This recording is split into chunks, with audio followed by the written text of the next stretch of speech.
Okay, good evening. This is the East Lyme Board of Selectmen special meeting for the purpose of budget review. We're at the East Lyme Town Hall, the upper meeting room.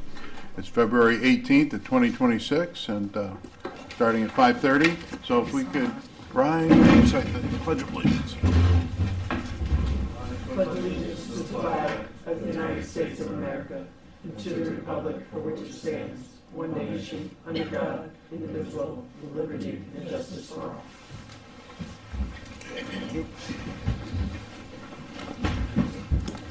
Okay, so the purpose of this meeting is to review several of the budgets that we've been working on.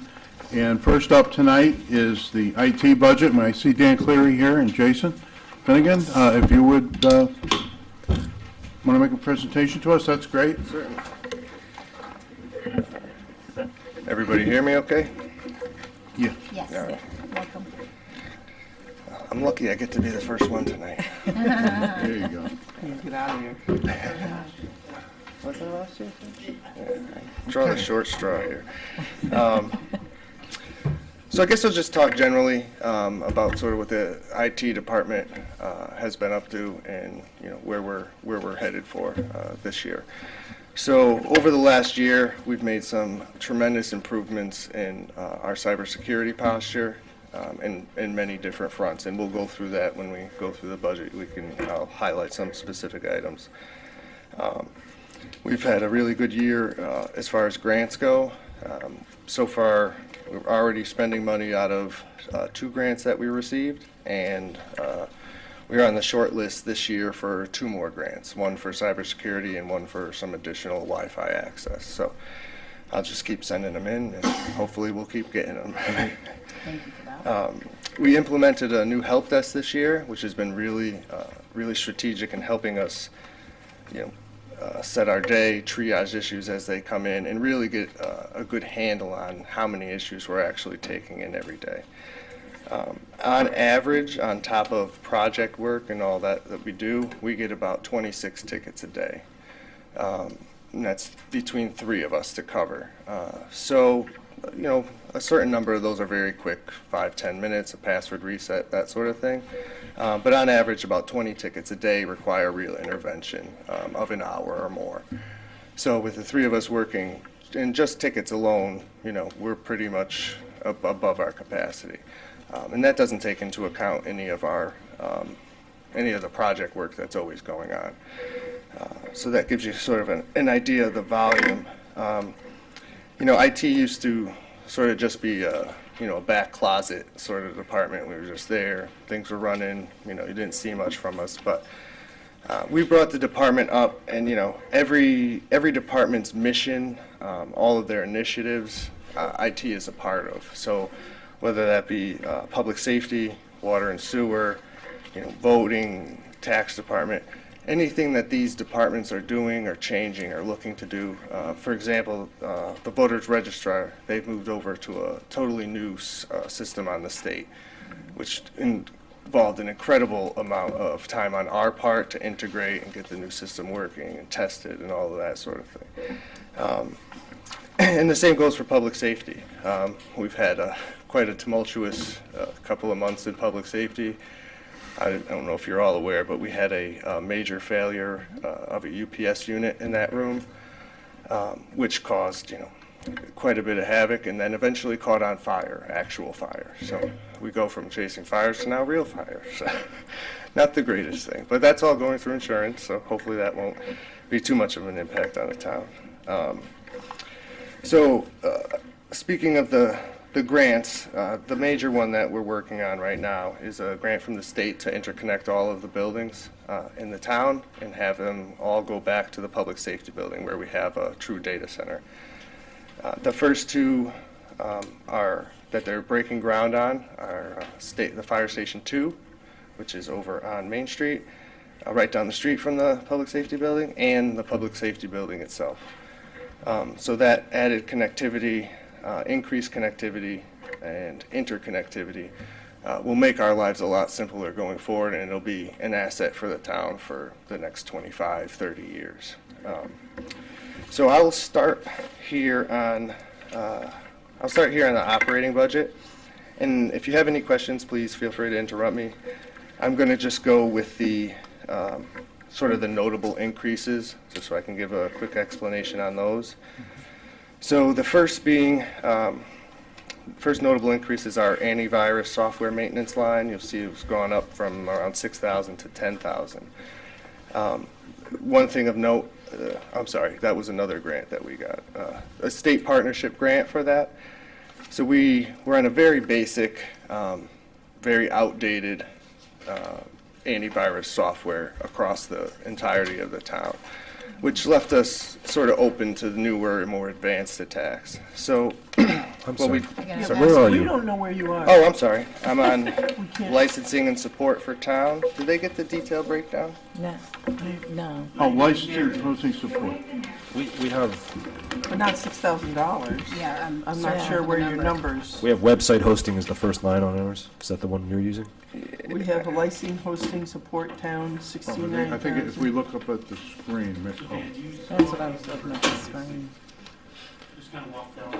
Oh, okay, sure. So I'll break them out from there. So I need I'm to- sorry. Yeah. Okay. So let's see. Oh, all right, so those are different than what we have then? No, I have a more detailed breakdown of individually in those lines. IT for zero-based budget, so everything is built from the ground up. Okay, So there's details here in the back, that have every vendor and everything. Uh-huh. Sketch you put online is as a vendor that we use, so. Yeah, I can go based off oh, the. all right, I see. Sure. So I'll start then with the copier maintenance line. Okay. So that line has increased just a little bit this year, and what that increase is adding a copier over at the public safety building upstairs for fire department and ambulance to have access to. And every time we see that copier number increase, it means that we're generally pulling out 2 to 3 large printers, individual printers that are being used that cost exorbitant amounts of money to keep running. So that money is no longer spent for, say, fire services. They had 3 of these giant printers. Now they're going to have 1 copier for them all to use. The printing costs are very low.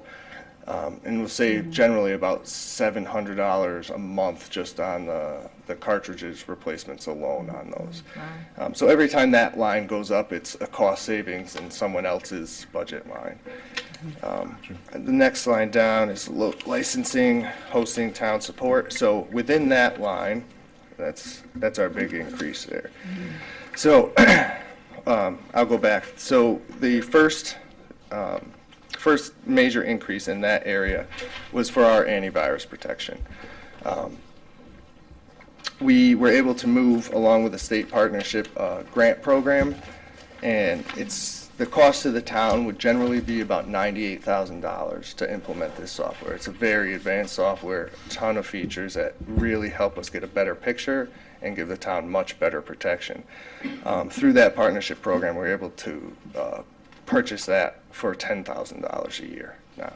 So it is an increase in the budget line, but significant savings for what the town receives for that. Another line there that went up significantly is our anti-spam software. So again, we had a very outmoded and very basic form of spam filtering. And we've seen numerous attacks come over and over again to our HR department, our payroll department, just getting hit with payroll changes, just any kind of phishing spam email you can imagine.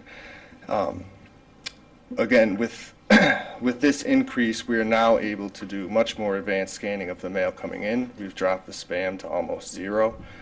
And it also does inspection of email going outbound. So even if someone makes a slight mistake or maybe copies someone that it doesn't think that it should, the AI does a little look at it and says, "You sure you want to send this outside?" That kind of thing. So it protects us sending things out as well as things coming in. Let's see. Another increase in that line is our annual hosting cost for Microsoft Exchange 365 and Office. So that number goes up as our user count goes up, and there's generally about a 4 to 5% increase in year-over-year costs on the licensing there. Last year, we had implemented Adobe software, and what we did is we pulled that back from all the departments. So we had about 25 or 30 individual accounts in varied departments that were all paying for it separately. We pulled that all back last year, and it was a great success, where they were paying $100 a person a month, and I'm giving you just round numbers here. We were able to cut it by like 20% per user. So there's an increase in that line because the number of users who are requesting it and have a need for that software has gone up. But again, all this money is being not spent in other budgets. We've added, in that same licensing support in town, we've added another line this year, which is to cover device management for mobile devices. So as we have town devices that are going out that have town email, files, things like that on them, previously we had no device management. So if something was lost or stolen, we couldn't deactivate those phones. We couldn't protect those phones in any way. So this gives us the ability to interact with those phones even when they're lost or stolen, and offers an extra level of protection there. So technical assistance to the town is the next line. That was cut this year to 0. So we have no outside technical assistance coming into the town. It's just all done by the IT department now. So no outside consultants there. Let's see. Other IT services town. So there's some large increases there. We've increased our PC replacement budget due to a rising cost of procuring hardware. So due to all the AI in the data centers, and you read about on the news, they're using an exorbitant amount of memory and hard drives and components that go into even regular computers for these data centers. So we've seen the cost of a typical setup that laptop docking station that we set up for a user that was costing us around $1,200 last year, go up to approximately $2,200 now. So it's a huge increase, and we're also still behind on our PC replacements. So in my first year budgeting, I developed and put forth a 5-year computer replacement plan so that we could stagger this out and replace 20% of the computers every year and get us on a rotation there. So the way that we do the PCs is we buy them, we get a 3-year warranty on them, and then we hope for the 2 years to go just fine, and then they're up for replacement. So we found ourselves in the last two budget years getting that number cut, which put us in a bit of a precarious situation this year when Windows 11 came out, but came to be the primary operating system. We no longer have support on Windows 10 machines. So the last 2 years, we would limp by, we would upgrade machines the best we could, keep things running. But now we physically can't get updates on those machines. They're blocked from getting any security updates, so they become a huge vulnerability. On top of the fact that the machines that we're looking to replace are all in the 6 to 7 year range at this point. So it's to the point where it's impacting departments on a day-to-day basis.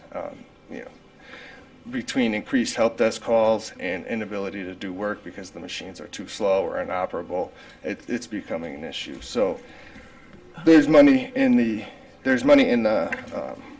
operating budget for that, and there's also a line in our capital, and the line in the capital is just a one-time catch-up. Sorry. Just a quick question. Sure. How many computers do you have that are with the Windows 10? So right now we have about 40 machines, and those are all ineligible for Windows 11.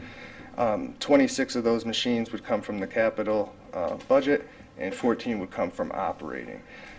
That still leaves us with about 12 or 13 machines that are outside of the 5-year window, but we can make do with 12 or 13 as long as they're still supported. Okay, great, thank you. Sure. So in the capital budget, the money in capital for PC replacements is a catch-up to get us back on the 5-year plan. So then next year, there won't be a capital line for that, and we'll just maintain a line in operating for that and continue from there. Other notable increases, our telephone costs have gone almost double. And again, that's just a reflection of pulling back telephone budgets from other departments and getting them centralized. So it increases our budgets, but you should see the phone and communication budgets drop off of other departments. Most notably, additions for this year in that same section are for backup software. Backup software and space to store our backups. So as you've probably seen on the news, most recently, Meriden was hit, I think, just last night or the day before, New Britain maybe 2 weeks ago. And both of those, they haven't fully come out with what they will be, but it will come out that they're ransomware. So what happens is somebody gets into a system, usually through spam email, which we're hoping to protect from. They come in, they get into the systems, and they encrypt it. And what they do, it leaves it unable for you to access your data, and you have to pay to get your data back. The only protection that we have against that is our user training, the spam filtering, and good backups. So good backups are required for a lot of reasons, the most prominent now being ransomware. So we need to keep operating backups, so that's our day-to-day backups. So somebody is working on a file and they delete something, I can get that back to yesterday or the day before. If a database gets corrupted and we lose a whole bunch of data, I can go back. So that's normal, just user error, day-to-day stuff that happens with backups. What happens with ransomware is they also encrypt the backups so that you can't get your data back from there. So we currently have our day-to-day operating backups, and then we have what's called an immutable backup. That's a backup that once it's written, it can't be touched, so ransomware can't touch it. So if our regular backups were encrypted, we would have that to fall back on. Those are all locally hosted backups. So what we've done is we've increased our spending a bit to expand space, because as our data size grow, our backup size grow. And we are looking to do some off-site backup. So we're doing cloud backup with Microsoft is what we budgeted for, so that we have a break glass in case of emergency type of a backup that doesn't live here physically. Other IT services town. So last year we switched from utility communications to Goose Town for our radio maintenance. They came in at the first year and agreed to meet within our existing budget constraints, the amount, and then after doing a full assessment of the town and the needs, how much it would cost to maintain our existing system, that number increased by about $23,000 after doing a full assessment of the town. I think that covers that. If we go to GIS, annual licensing and hosting, that number has increased, and that simply reflects an increase of use of GSI across town. So we have downstairs, we have inland wetlands that uses that, planning and zoning. Public Works is relying more heavily on it, as well as the PD. So our usage has increased, so this is just a reflection of that and increased licensing. Okay. Then we go on to police. Police, EMD, fire support.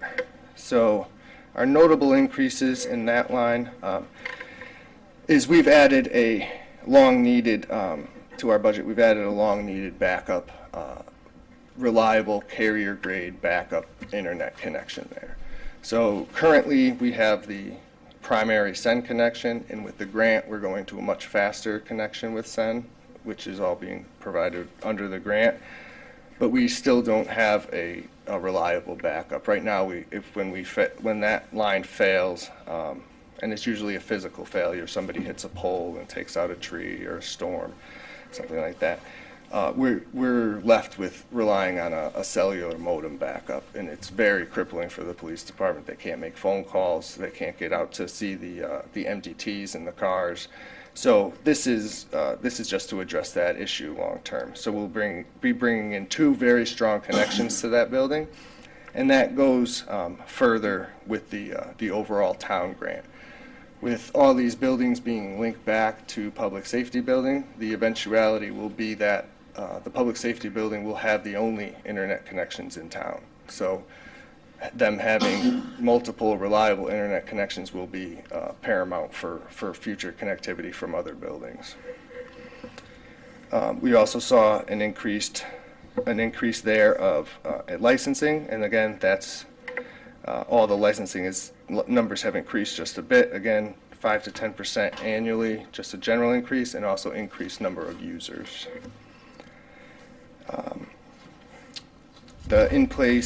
Another increase there will be the license plate readers in town. So there's money in the budget, $18,000 to add 2 more cameras to that current system. And we have 2 replacement MDTs. So we have 2 computers in the vehicles that are just, they fall under the same Windows 10 stipulation. They can't be upgraded, and they're outmoded at this point. So those 2 need to be replaced. What kind of cameras are you putting in, and where would those be? So that would be under the police line, and those are the flock cameras, the license plate readers. The town currently has 2, if I'm correct. 3, and we're adding 3 more? 3 more. Okay, so we're going from 3 to 6 cameras. So since it falls under IT, that ends up in the IT budget. But the chief can talk more to that when he gets his turn. Thank you. Sure. Let's see here.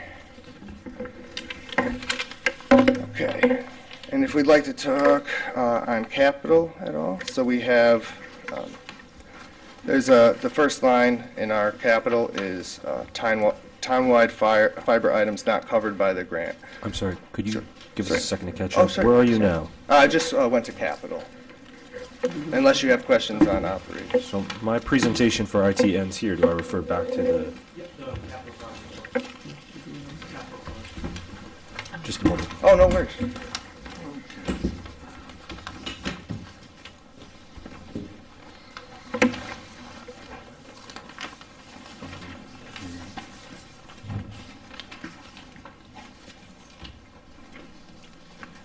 Would this fall under public safety? This would be General government. under general government IT. There's a short version and a long version. I don't know which one I have. You should have This guy. Yeah, I think that one. Yeah. You got that The one? difference, Jason, between the previous one with multiple pages, that is the CIP recommended, that one, the 1 page. What's this one? That's the bridge version, that's the full request from everybody. So which So one should I everything be that's using? here is also here? Correct. Yep, that just has, one of the multiple pages has all the proposed projects with the cuts and everything. This 1 page is just the abridged Okay. summary of what's. So back to my initial question, would this fall under public safety or would this General government. general? government? General government and And then then it says information Oh, okay, I see, technology. IT. Yep, okay. I am with you. Thank you. Okay. Thank you. So the first line item there is townwide fiber items not covered by the grant. So we put in for $12,000 for this. This is actually just to cover physical infrastructure, passive, non-electronic infrastructure. Accommodations we need to make within the buildings, within the public safety building, within Fire Station 2, to receive these connections from the state. So as we're adding these fiber lines, they need certain things. They need rack space. They need fiber pass-throughs, that sort of thing, cabling. So this just gives us the money to be able to get those connections into use once they're made. The next line down is secure firewall hardware and subscription. So we have a number of aged firewalls around town. We generally try to keep the firewall lifespan to about 7 or 8 years. Some of those are approaching the 9 or 10 year mark and are no longer supported under hardware maintenance. So these are simply hardware replacements due to time. You see the townwide computer replacement 5-year catch-up. So that's That's reflective of the increase in cost in procuring the PCs to get us back on our 5-year plan. So this number along with the operating number would get us to a very good spot, and it would allow us to continue next year with just an operating budget for replacement. So we have storage increases for server, backup, and cyber protection. I spoke to this briefly on the software side and the operating side. So this is mainly just actual hard drives, just space that we can put our backups and retain. As our data grows and we keep more copies, we had no real retention. Almost 2 years ago, we had about a week's retention of backups. So if somebody needed to go back a month or a year, we didn't have that. So currently we have, we keep backups daily for a week, weekly for a month, and monthlies for a year. And then we haven't gotten there yet because the year hasn't passed, but we're going to start keeping yearlies for probably in perpetuity. Sorry. UPS battery backups. Again, this is money to cover replacement of batteries in existing UPSs around town and adding UPSs where we don't have enough backup. And those are they're uninterruptible power supplies. So any sensitive equipment gets plugged into those, and those carry the equipment until the building generators come online. So they don't go offline in that time. So the large item here is the public safety building server replacement for PD. So we are approaching year 6 on the servers there. They are under tremendous load. We're due to be replaced after year 5. We had to push that out a little bit. So this is for all new server infrastructure for the police department, which also supports fire and ELA. So this is a cost to replace the servers, the storage, and the networking associated with that to run everything that the police department runs for 911, for dispatch, for everything that they do. We also have in secure Wi-Fi. So this is an expansion of our existing Wi-Fi project. We've rolled it out in a few buildings. We're just continuing to expand that, and hopefully if we do get a grant, that number next year will go away. So we're hopeful. And we're also, we put in this year to add cameras to the town hall and for the community center. We had already discussed putting off the community center cameras to a later time, but the cameras have become really important. So at town hall, we do have a requirement to have the ballot boxes under camera. We've had a few vehicles stolen in the lot.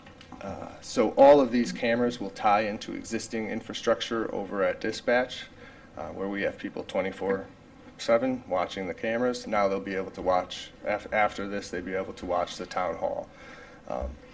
Right now, there's no method for them to do so. So there's a very old, essentially non-functioning camera system here, but nobody watches it. So it doesn't do us very much good. So this would be to get the town hall supported this year, and we'd look next year maybe to do the community center. Just a quick question. Sure. So you have the PSB server replacement for the police department. I'm just looking here. It says useful life is 7 years. Mm-hmm. So we're on, what, year 6 now? Yep. So could that be pushed out another year? So the servers themselves were under-spec'd at the very beginning, and the increased load that we've put on them has put them at their maximum capacity. So without a major upgrade to the existing system, which would be investing a lot of money of what's currently there, the replacement makes the most sense at this point. Got it. Thanks. And the rollout time for that is quite long. It'll likely take us nearly 10 to 12 months to get everything moved off of. Just because of the nature of the police department, there's no downtime. Mm-hmm. So we have to move things live, we have to do testing. So there's a lot of time and arrangement involved in that.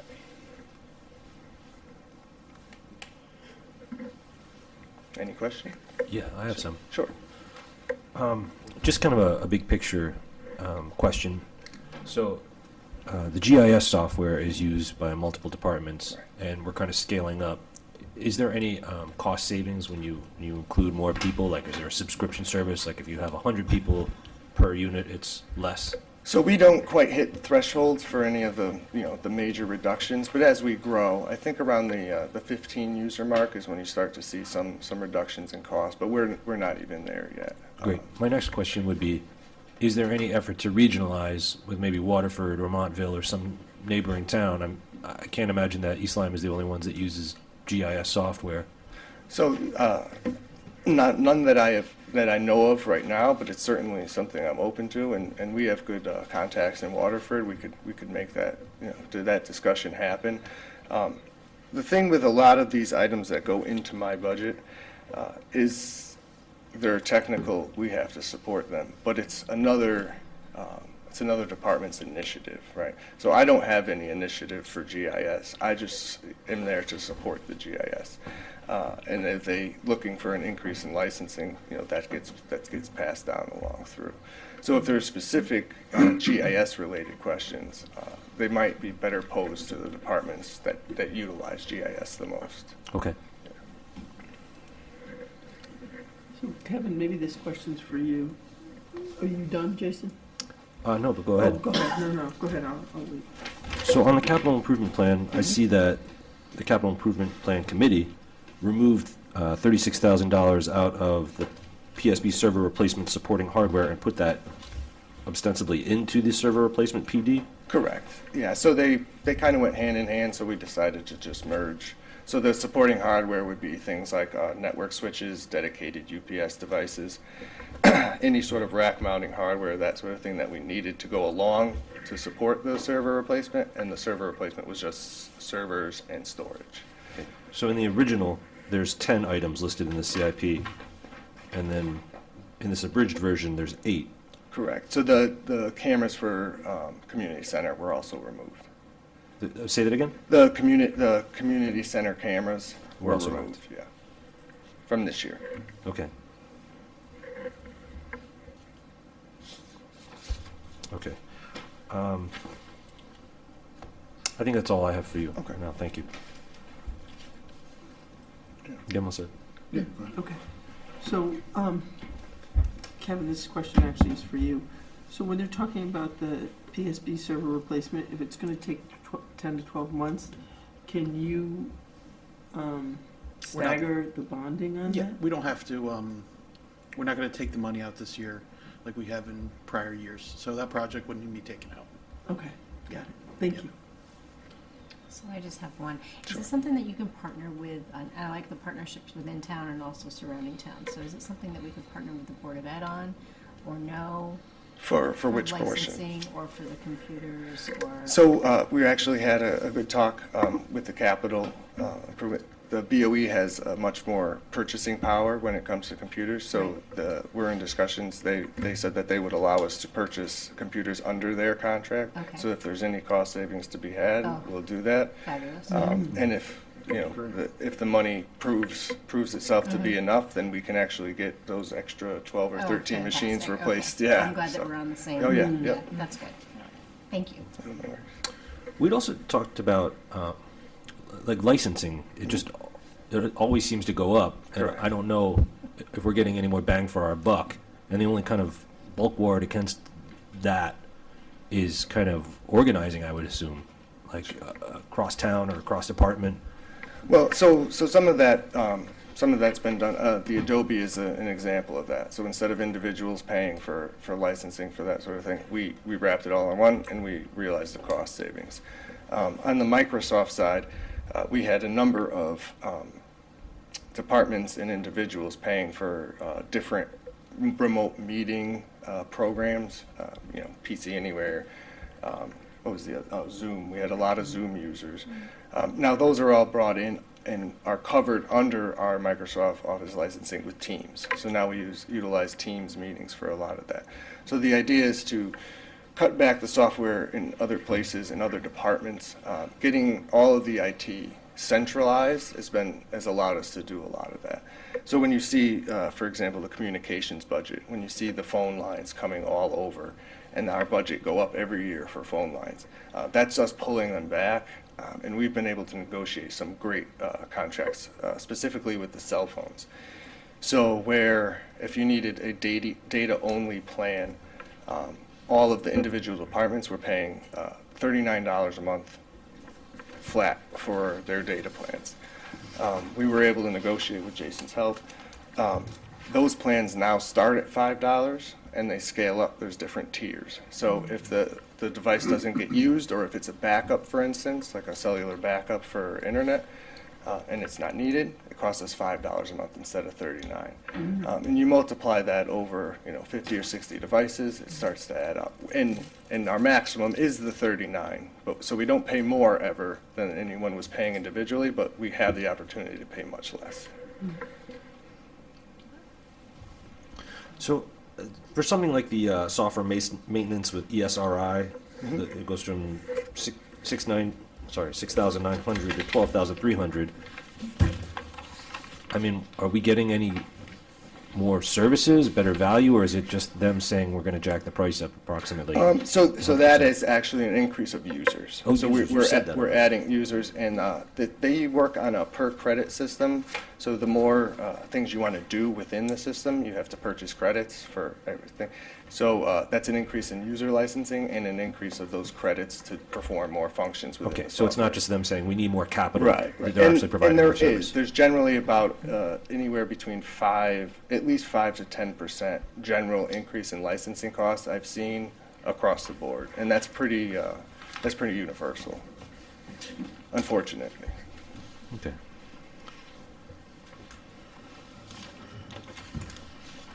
You good? Yep, sorry. Roseanne, do you have any No. questions? That's it. Candace? I'm all set. Cindy? No, I'm all set. Thank you so All right. much. Thank you the very much for your time. presentation. Dan, thank you. Appreciate all that you do and all, getting those grants. That's really fantastic. Thank you. Okay, good. Okay, next on our agenda is emergency management. I see Julie here. Hi, Julie. Hi, Julie. Good. Make sure we all can find our section.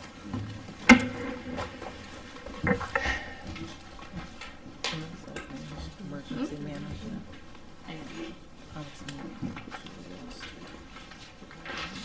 Everybody able to find this section? Okay. You ready to go? No. Public safety? It's gonna be, Public safety, okay. Yep.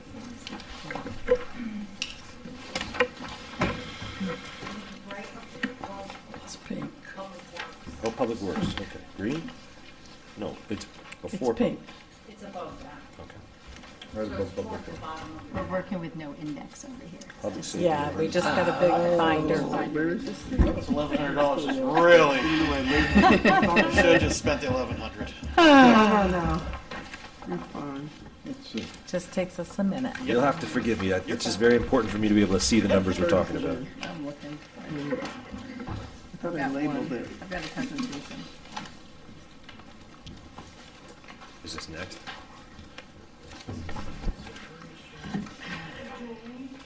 What am I looking at? Emergency management? Kevin has it too. Yeah.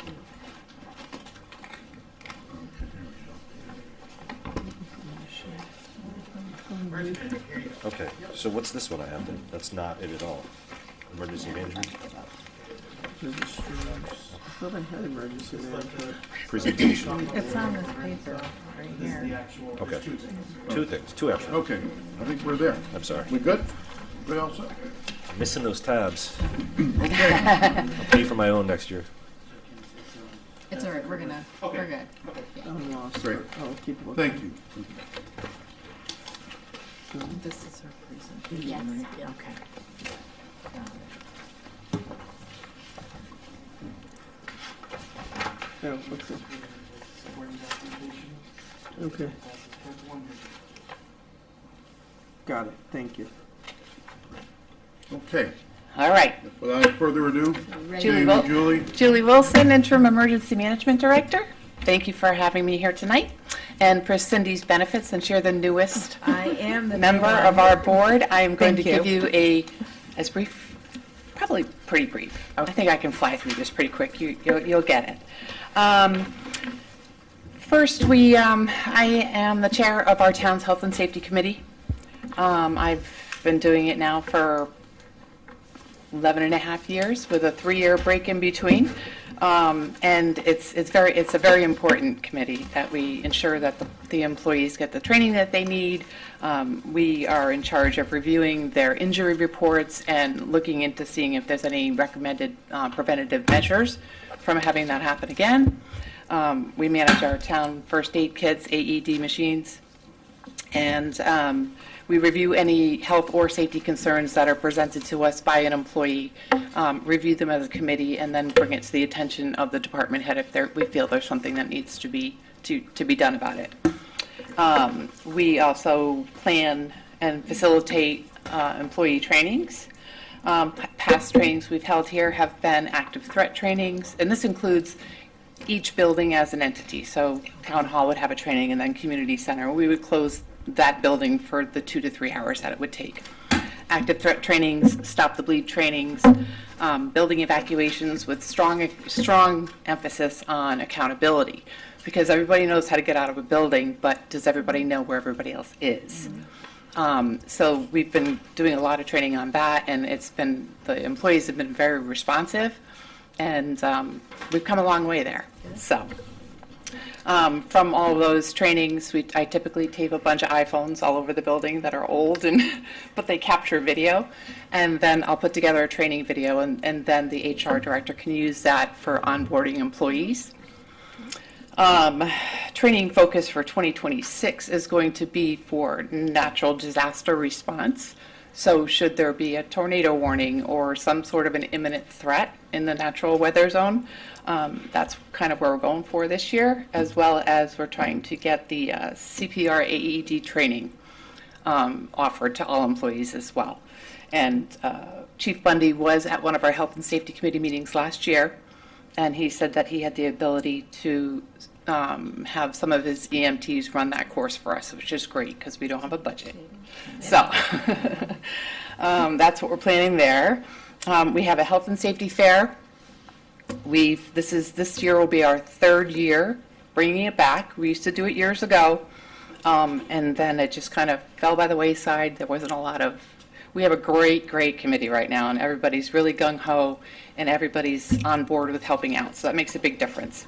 2024 was our first year back. We had 20 vendors. Last year was our 2nd year. We had 35 vendors. This year our goal is to have 50 vendors. We've moved the event to the community center, which is perfect, and we've also opened it to the public. And they've received it very well.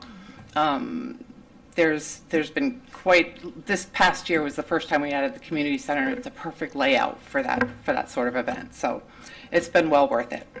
So in order for us to make money doing this, to pay for the cost of things, including training, we designed an event booklet. So vendors that are at the fair, they can take out ads, they can become a sponsor, depending on what level you want.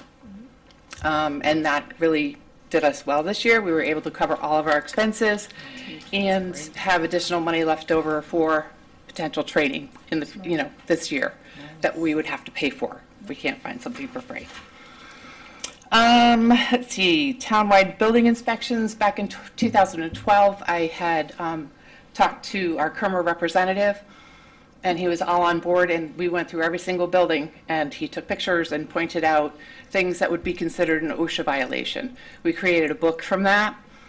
Then things slowly but surely started getting fixed, so that those were eliminated. So we're kind of on a 5-year plan with that. We did a second one in 2017. 2023 would have been the next year, but that's the first year I came back to the committee. So we're planning on doing those this year.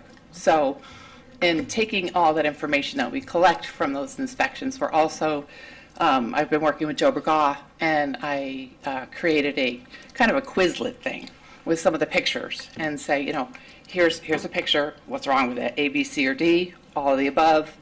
So it'll get the employees used to spotting these violations. And my ultimate goal would be to create some sort of an incentive program. So, after, within a year's period of time, the number of legitimate violations that an employee brought to their department head's attention would get a point for that. And the employee that identifies the most in the course of a year. This is what we're thinking at this point. We'd have to give them something. I don't know, maybe a free personal day or something. No trips to Tahiti, though, Moving on to the next slide. Oh, you're not changing slides with me? Just waiting for next. Oh, all right, so you can go past, and that's the other thing I forgot. So we had, the Health and Safety Committee is also a 2-time recipient of the Excellence in Risk Management Award for substantial impact on total cost of risk. So that was important.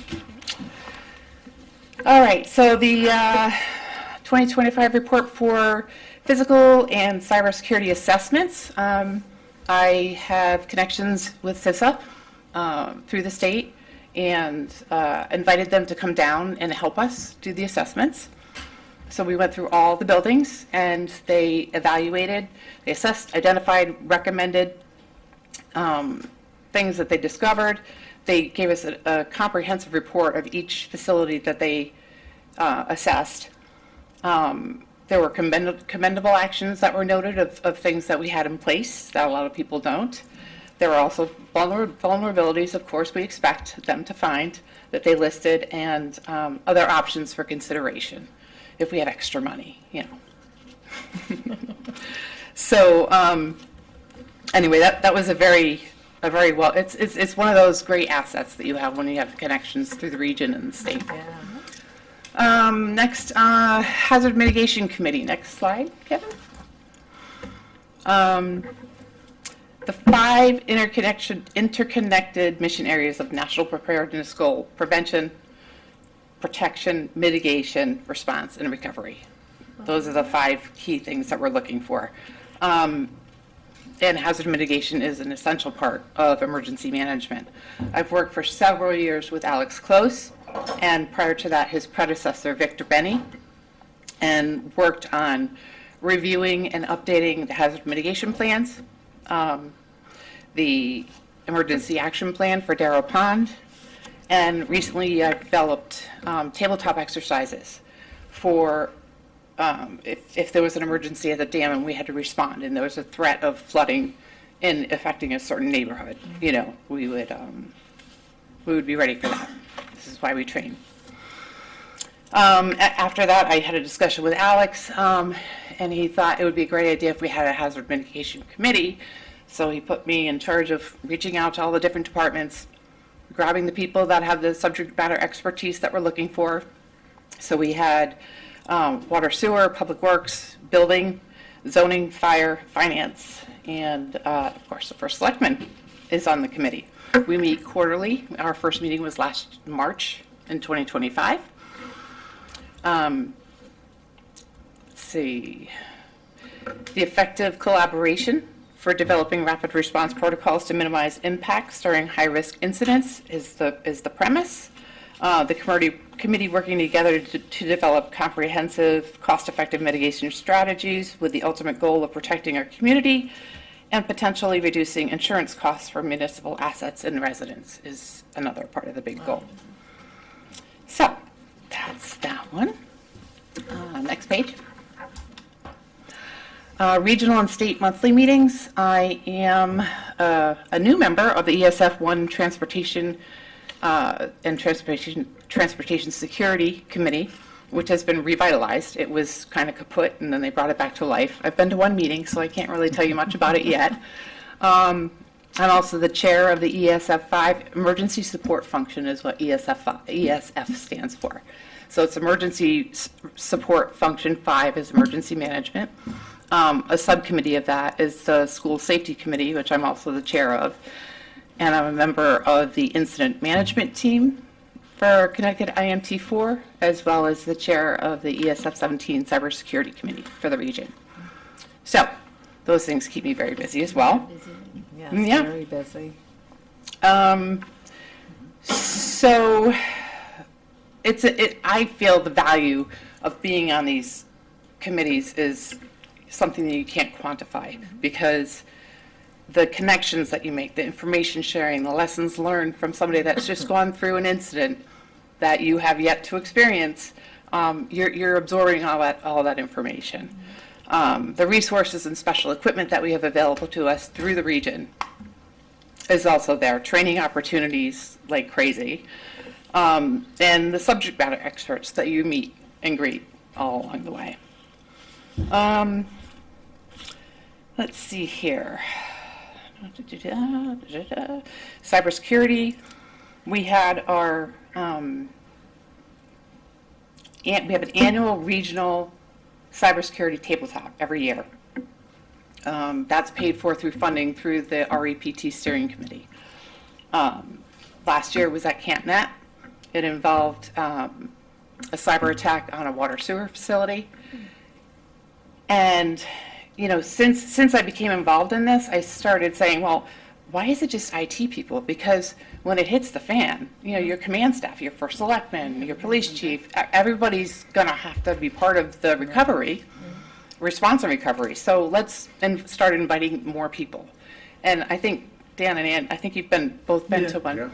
You know, it's ideal, you know, because now everybody's on the same page. Everybody understands what their responsibilities are and what they need to do when something like that is never going to happen to IT. But anyway.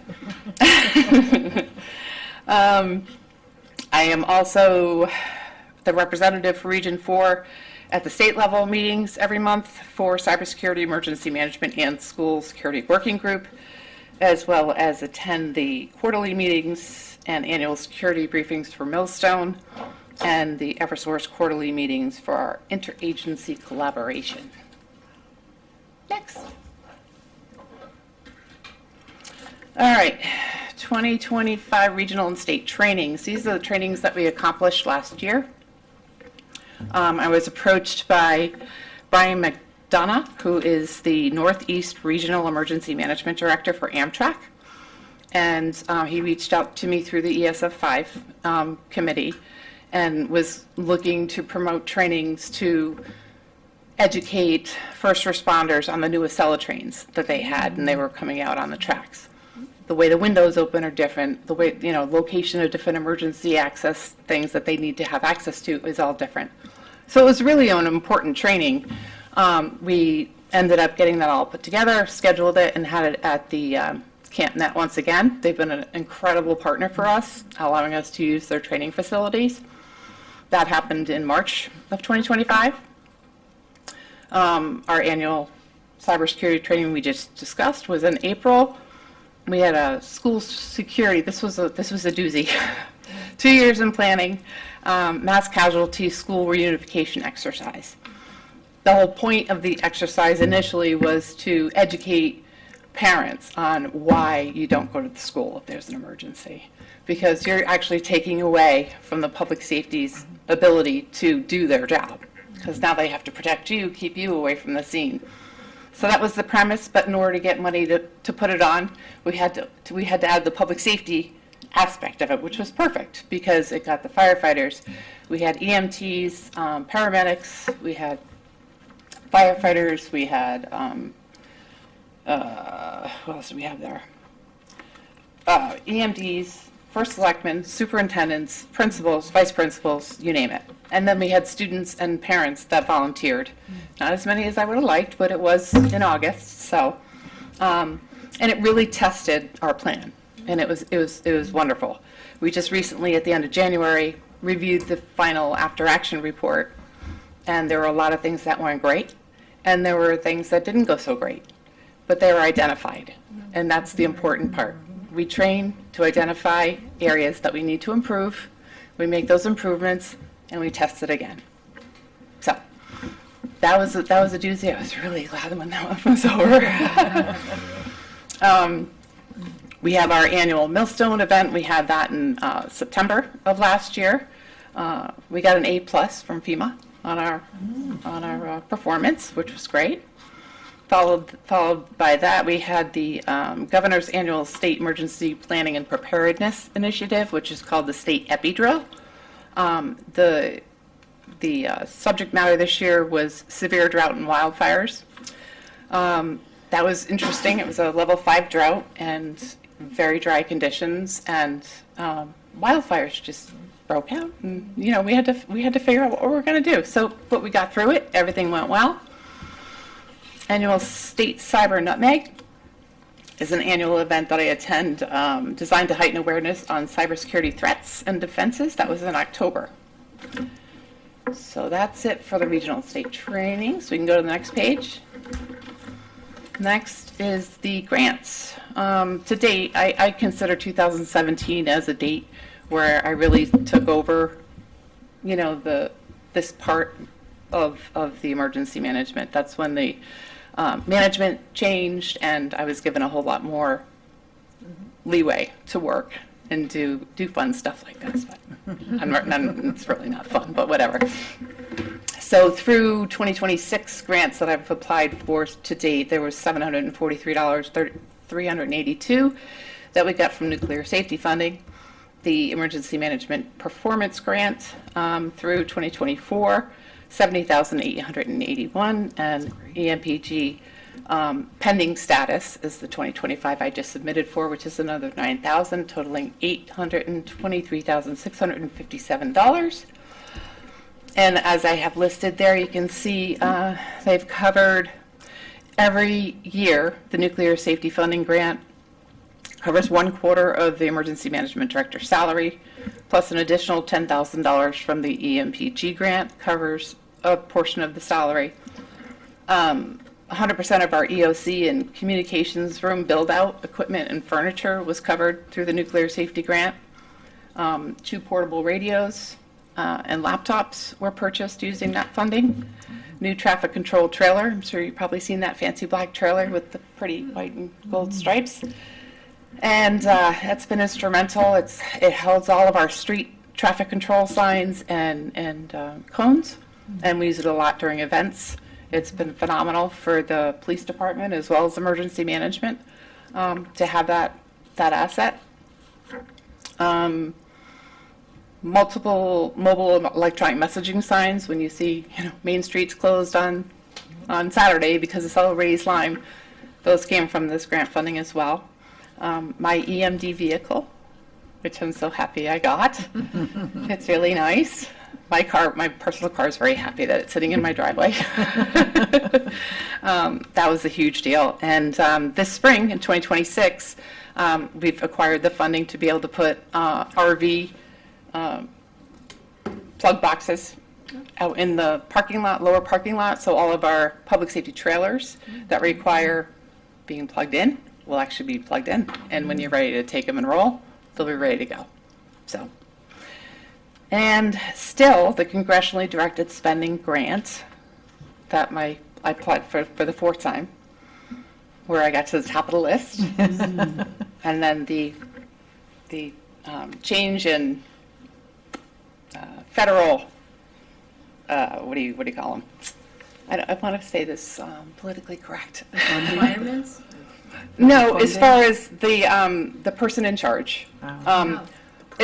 It just kind of stalled, and it's sitting there, and it's waiting, and it's got our name on it, but we haven't been told that we have it yet. So all my fingers and toes are still crossed that this will finally go through, but this was for a communications tower that we were looking to put at the public safety building. So, all right, so that's that. You get the gold star for grants, kid, I just Yeah. have to say. Yeah, I'm like Yeah, really impressed. incredible. Yeah. So, you can go to the next slide, Kev. This is our actual budget.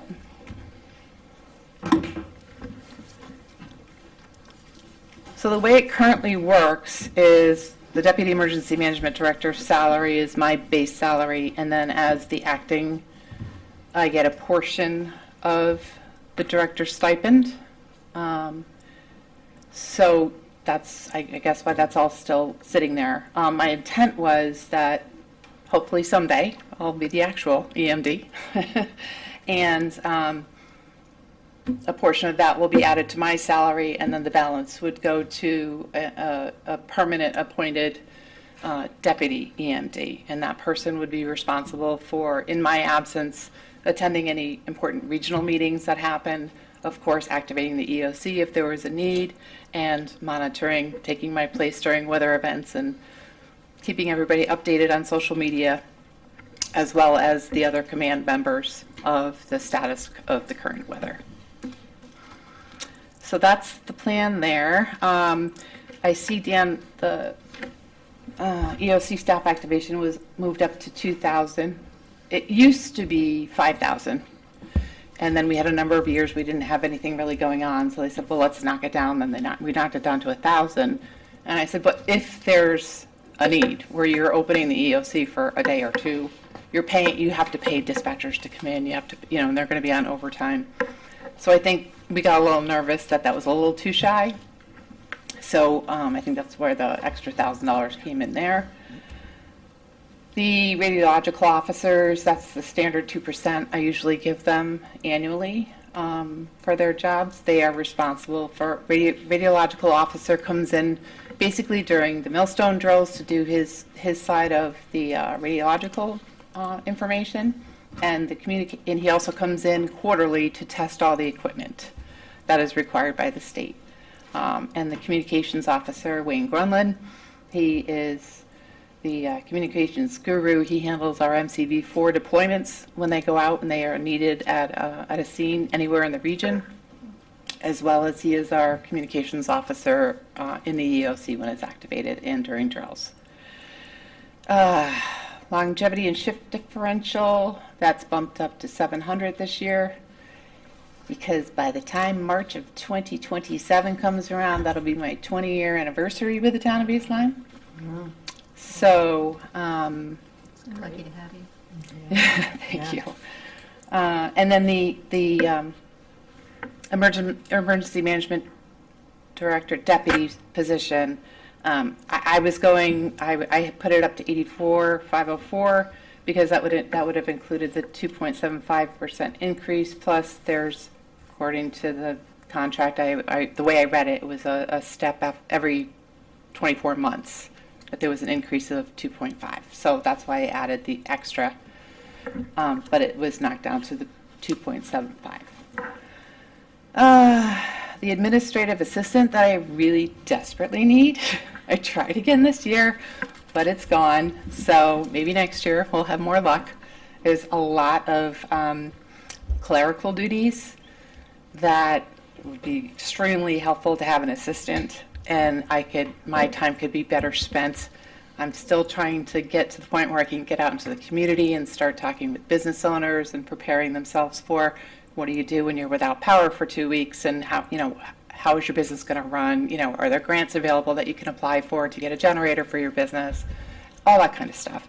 Talking to faith-based organizations about helping us out during an emergency where, we may just need to have a place to serve meals from or something like that. So, but it's all time relevant, and so someday when I have some help and I can expand my I don't know if it would be helpful, but I'm just going to put it out there just in case. That Dave Fazzulo over at the high school, they offer a lot of different internships.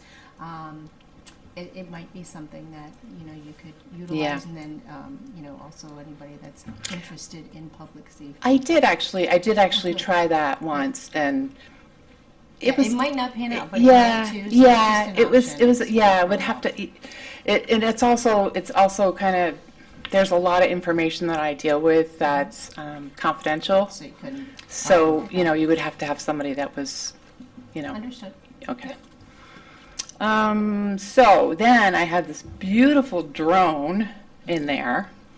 I sent the packet along. I don't know if any of you got a chance to review it. I was very sad to see that it went away. It was going to be a shared asset between multiple agencies within town, so it would be a cost-effective measure. We don't have one currently, but when you think about, you have Ida, for instance. Storm Ida came through 2021, and there was massive flooding, throughout town. Latimer Brook, like half the houses in the lower end were underwater. East Patagonia Road, Bush Hill, people were stuck up there because the road was flooded over. you think of Rocky Neck State Park and there's 20,000 people on the beach in the weekend, and our fire services are responding to lost children, or, last time they were seen was in the water. I mean, you have the availability of this piece of equipment that can be deployed within minutes and sent and doing grid patterns, searching for specific information. There's known uses in addition to, obviously, for emergencies, missing persons. If you have an adult with dementia that walks away and it's cold and, wintertime, Just happened. time is of the essence. So you need, and it has that thermal imaging capability to be able to detect body heat. And then, like the after storm thing was huge because I literally assembled a team and brought FEMA in, to do the evaluations after Ida had hit. And I had designed a form and put it onto the internet and put it out on social media for people, any resident that experienced damage or flooding during this storm, please submit. Well, I ended up getting 35, which was pretty good, So put everything together in a schedule. Everybody had 10 minutes at their house. We even had an hour for lunch in between. Wow. And the FEMA guy was like, this is great. And I said, yeah, but you know how quickly I could have done this with a drone? You know what I mean?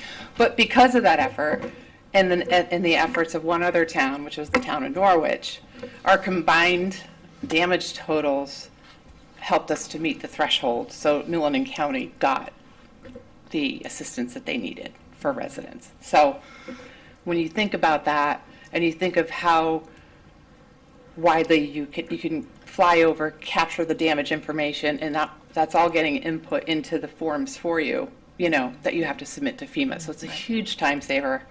And it also... Well, I was just going to ask. Yeah, We're on the same wavelength about grants. Is there any grant money for that? I've tried. I even tried to get one through Millstone, and they said no. No. And then they got one for Waterford, and I wasn't happy about that. But no. So I might try that one again. But yeah. The thing is you need it's an ongoing expense. I mean, like that $18,000 that was in there, that included the cloud storage. And this is an Axon drone, which also mirrors the Axon body cameras that the police have. So it's using the same company. We would have the cloud storage, and it's a 5-year plan, and that $18,000 is broken over a 5-year period. So it's $18,000 a year over 5 years, but it includes everything. Oh, I see. You know what I mean? So, Okay. yeah.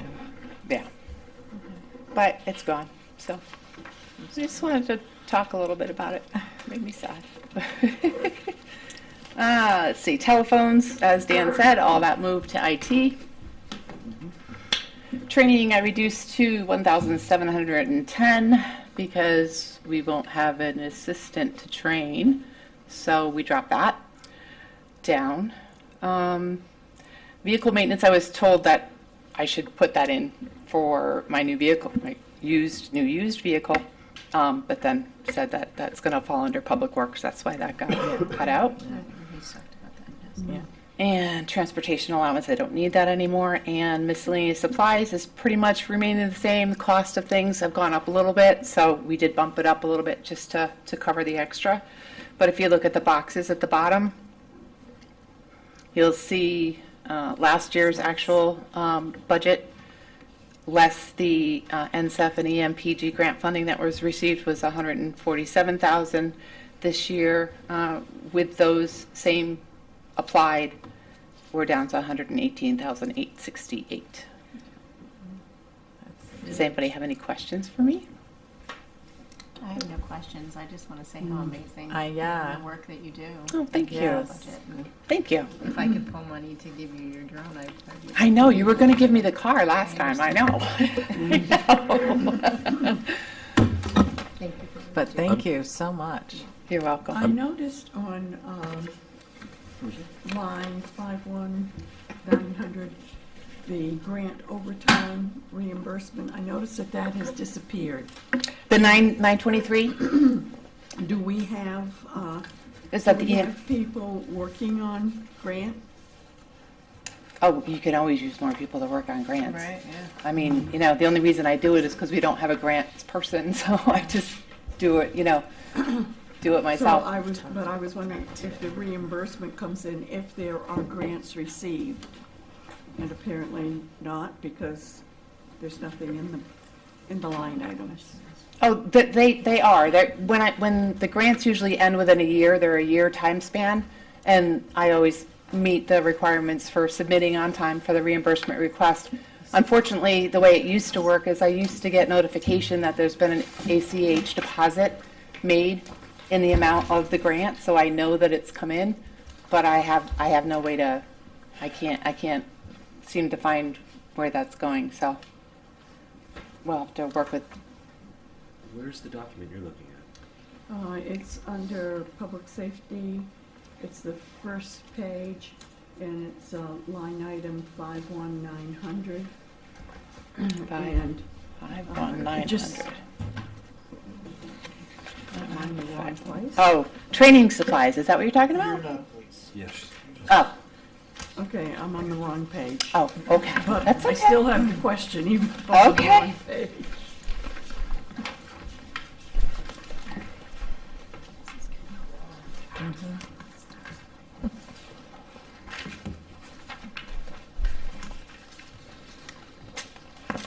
We're on now page 45.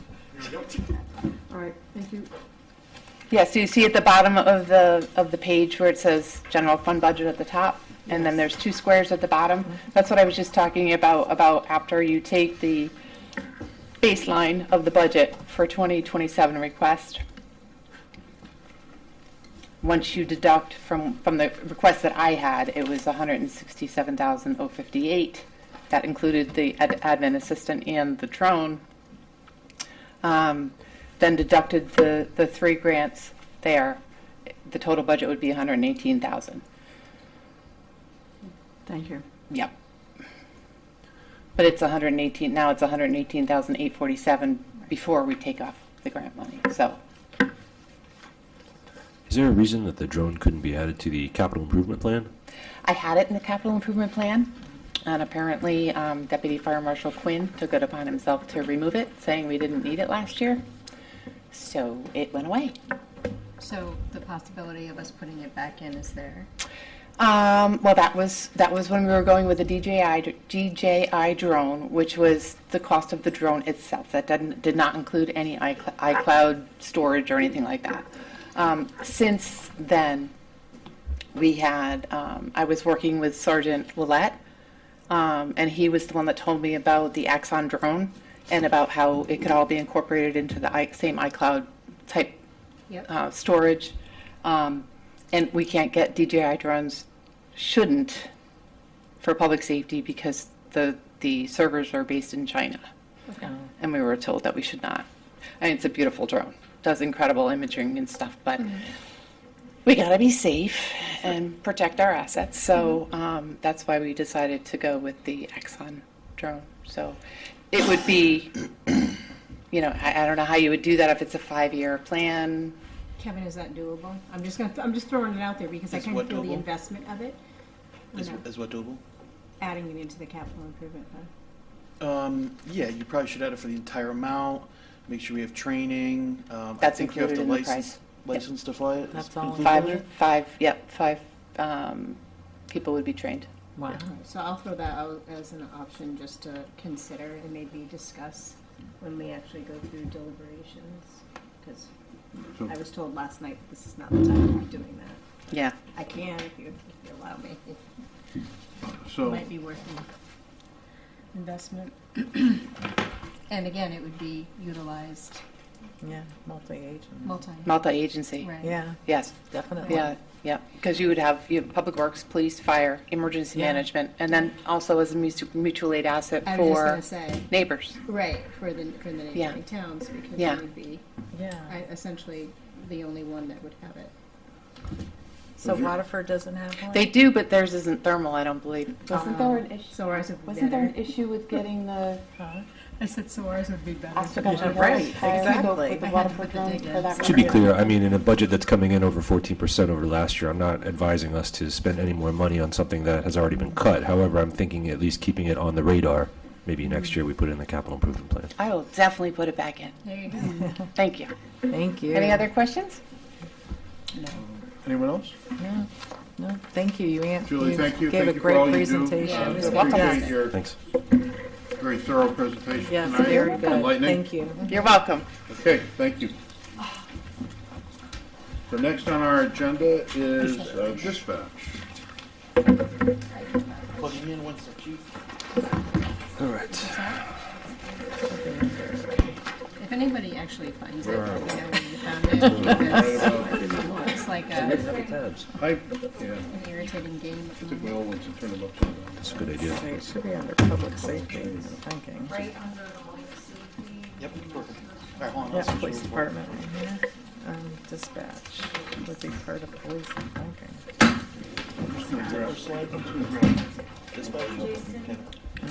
Thank you. Not,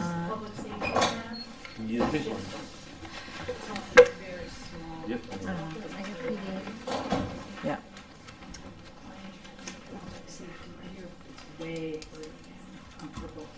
It's way further down. I'm there. Get some water. Okay. Oh, let's see. Yeah, I'm all set, thank you.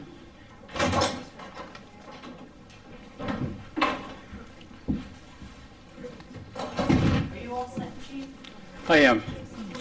So if everyone would like, you could follow along on the screens. Great. All the numbers will be in the PowerPoint as well. With that said, I'm going to start with the dispatch operating budget, the animal control officer operating budget, then the police operating budget, and then move to the capital requests, and then provide some context in regards to some of the larger requests. So to start with dispatch, you can see the first line dispatchers have a 0% increase. That is because their current collective bargaining agreement expires June 30th of this year, so the town doesn't know what the wage increase would be. Kevin in finance will set aside some money in a contractual contingency line, but as far as this request, there's nothing budgeted. With that said, in the overtime line, I'm budgeting 2.75% as an increase in that line. It's not for extra hours of overtime. It's for the same amount of hours, just estimating what a typical wage increase would be as it relates to overtime. So longevity and shift differential, this is a contractual obligation, a slight decrease to align with our current staffing. We have one new employee this year that's not going to receive longevity, with a total of 0.59, I believe it says, for an overall increase. Very simple budget. Before I move on, does anybody have any questions about dispatch? Under the animal control budget, this is both of our animal control officers, our East Lyme employees, regionalized with Waterford. They are in the unaffiliated group, which is receiving a 2.75 wage increase at this point. I'm sorry, Chief, could you give me a second to catch up again? Sure. Where are we? Or it's just a few more pages up from all of it. Forward, backwards? Two sections.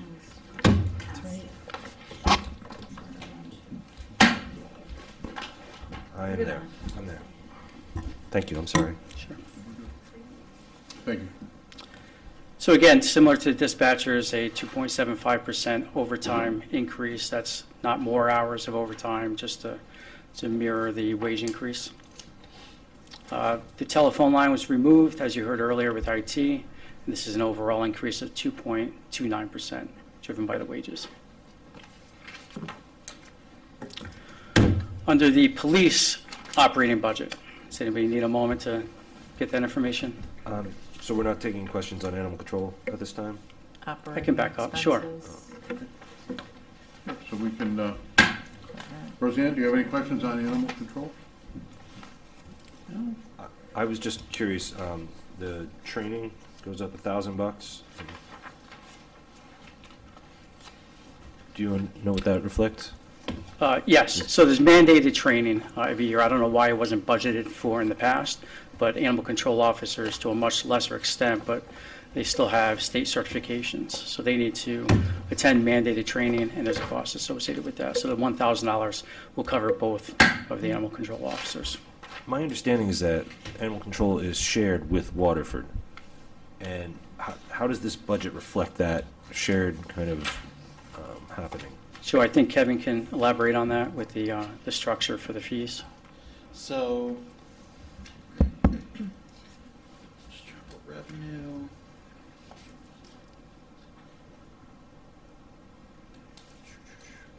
Waterford reimburses us approximately $125,000 for the animal control officers. So you can see we budget for on the revenue side for about approximately $125,000. They reimburse us, Correct. but the yes, with facility health is in insurance. Waterford, correct? Facility is in New London, I believe. That's correct. But the understanding is, from what I gather, we kind of monitor, do the vehicles, they do the building, we also administer the employees. So there's a Lieutenant Masick, I believe it is, records every overtime hour that the two ACOs do. At the end of the year, we bill Waterford for their overtime versus our overtime. And we split, the wages 50-50 and health insurance and everything. Okay, so we do the personnel, Yep. New London does the actual facility, and Waterford does the vehicles. That was what you said? We do vehicles and people. Waterford does the facility. I think they pay New London. But They the, do. the Yeah. facility is in New London. Yep. Okay. Waterford has an agreement with New London. This sounds like regionalization already happening. Yeah. Um, The police boat is regionalized. There's a bunch of regionalized in, sites. in other towns, I would assume use New London's animal control facility as well? I don't know about that. I believe just the 3 municipalities. Oh, okay. Yeah. So I'll get you back to your budget, chief.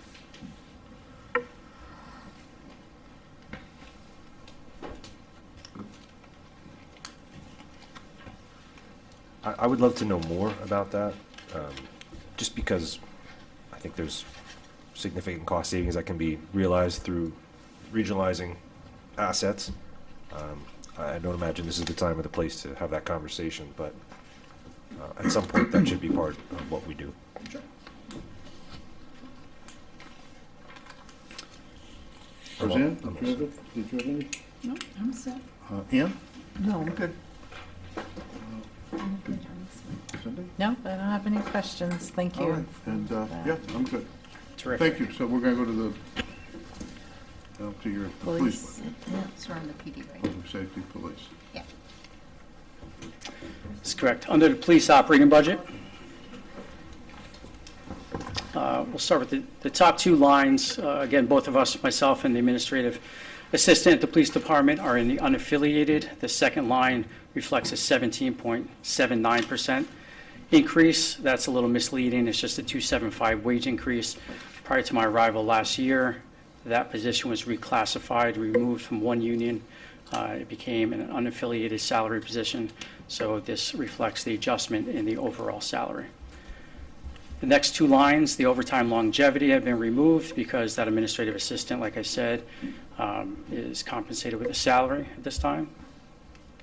The part-time clerical position, this is a union position with a 2.75% wage increase scheduled for July 1st of 2026.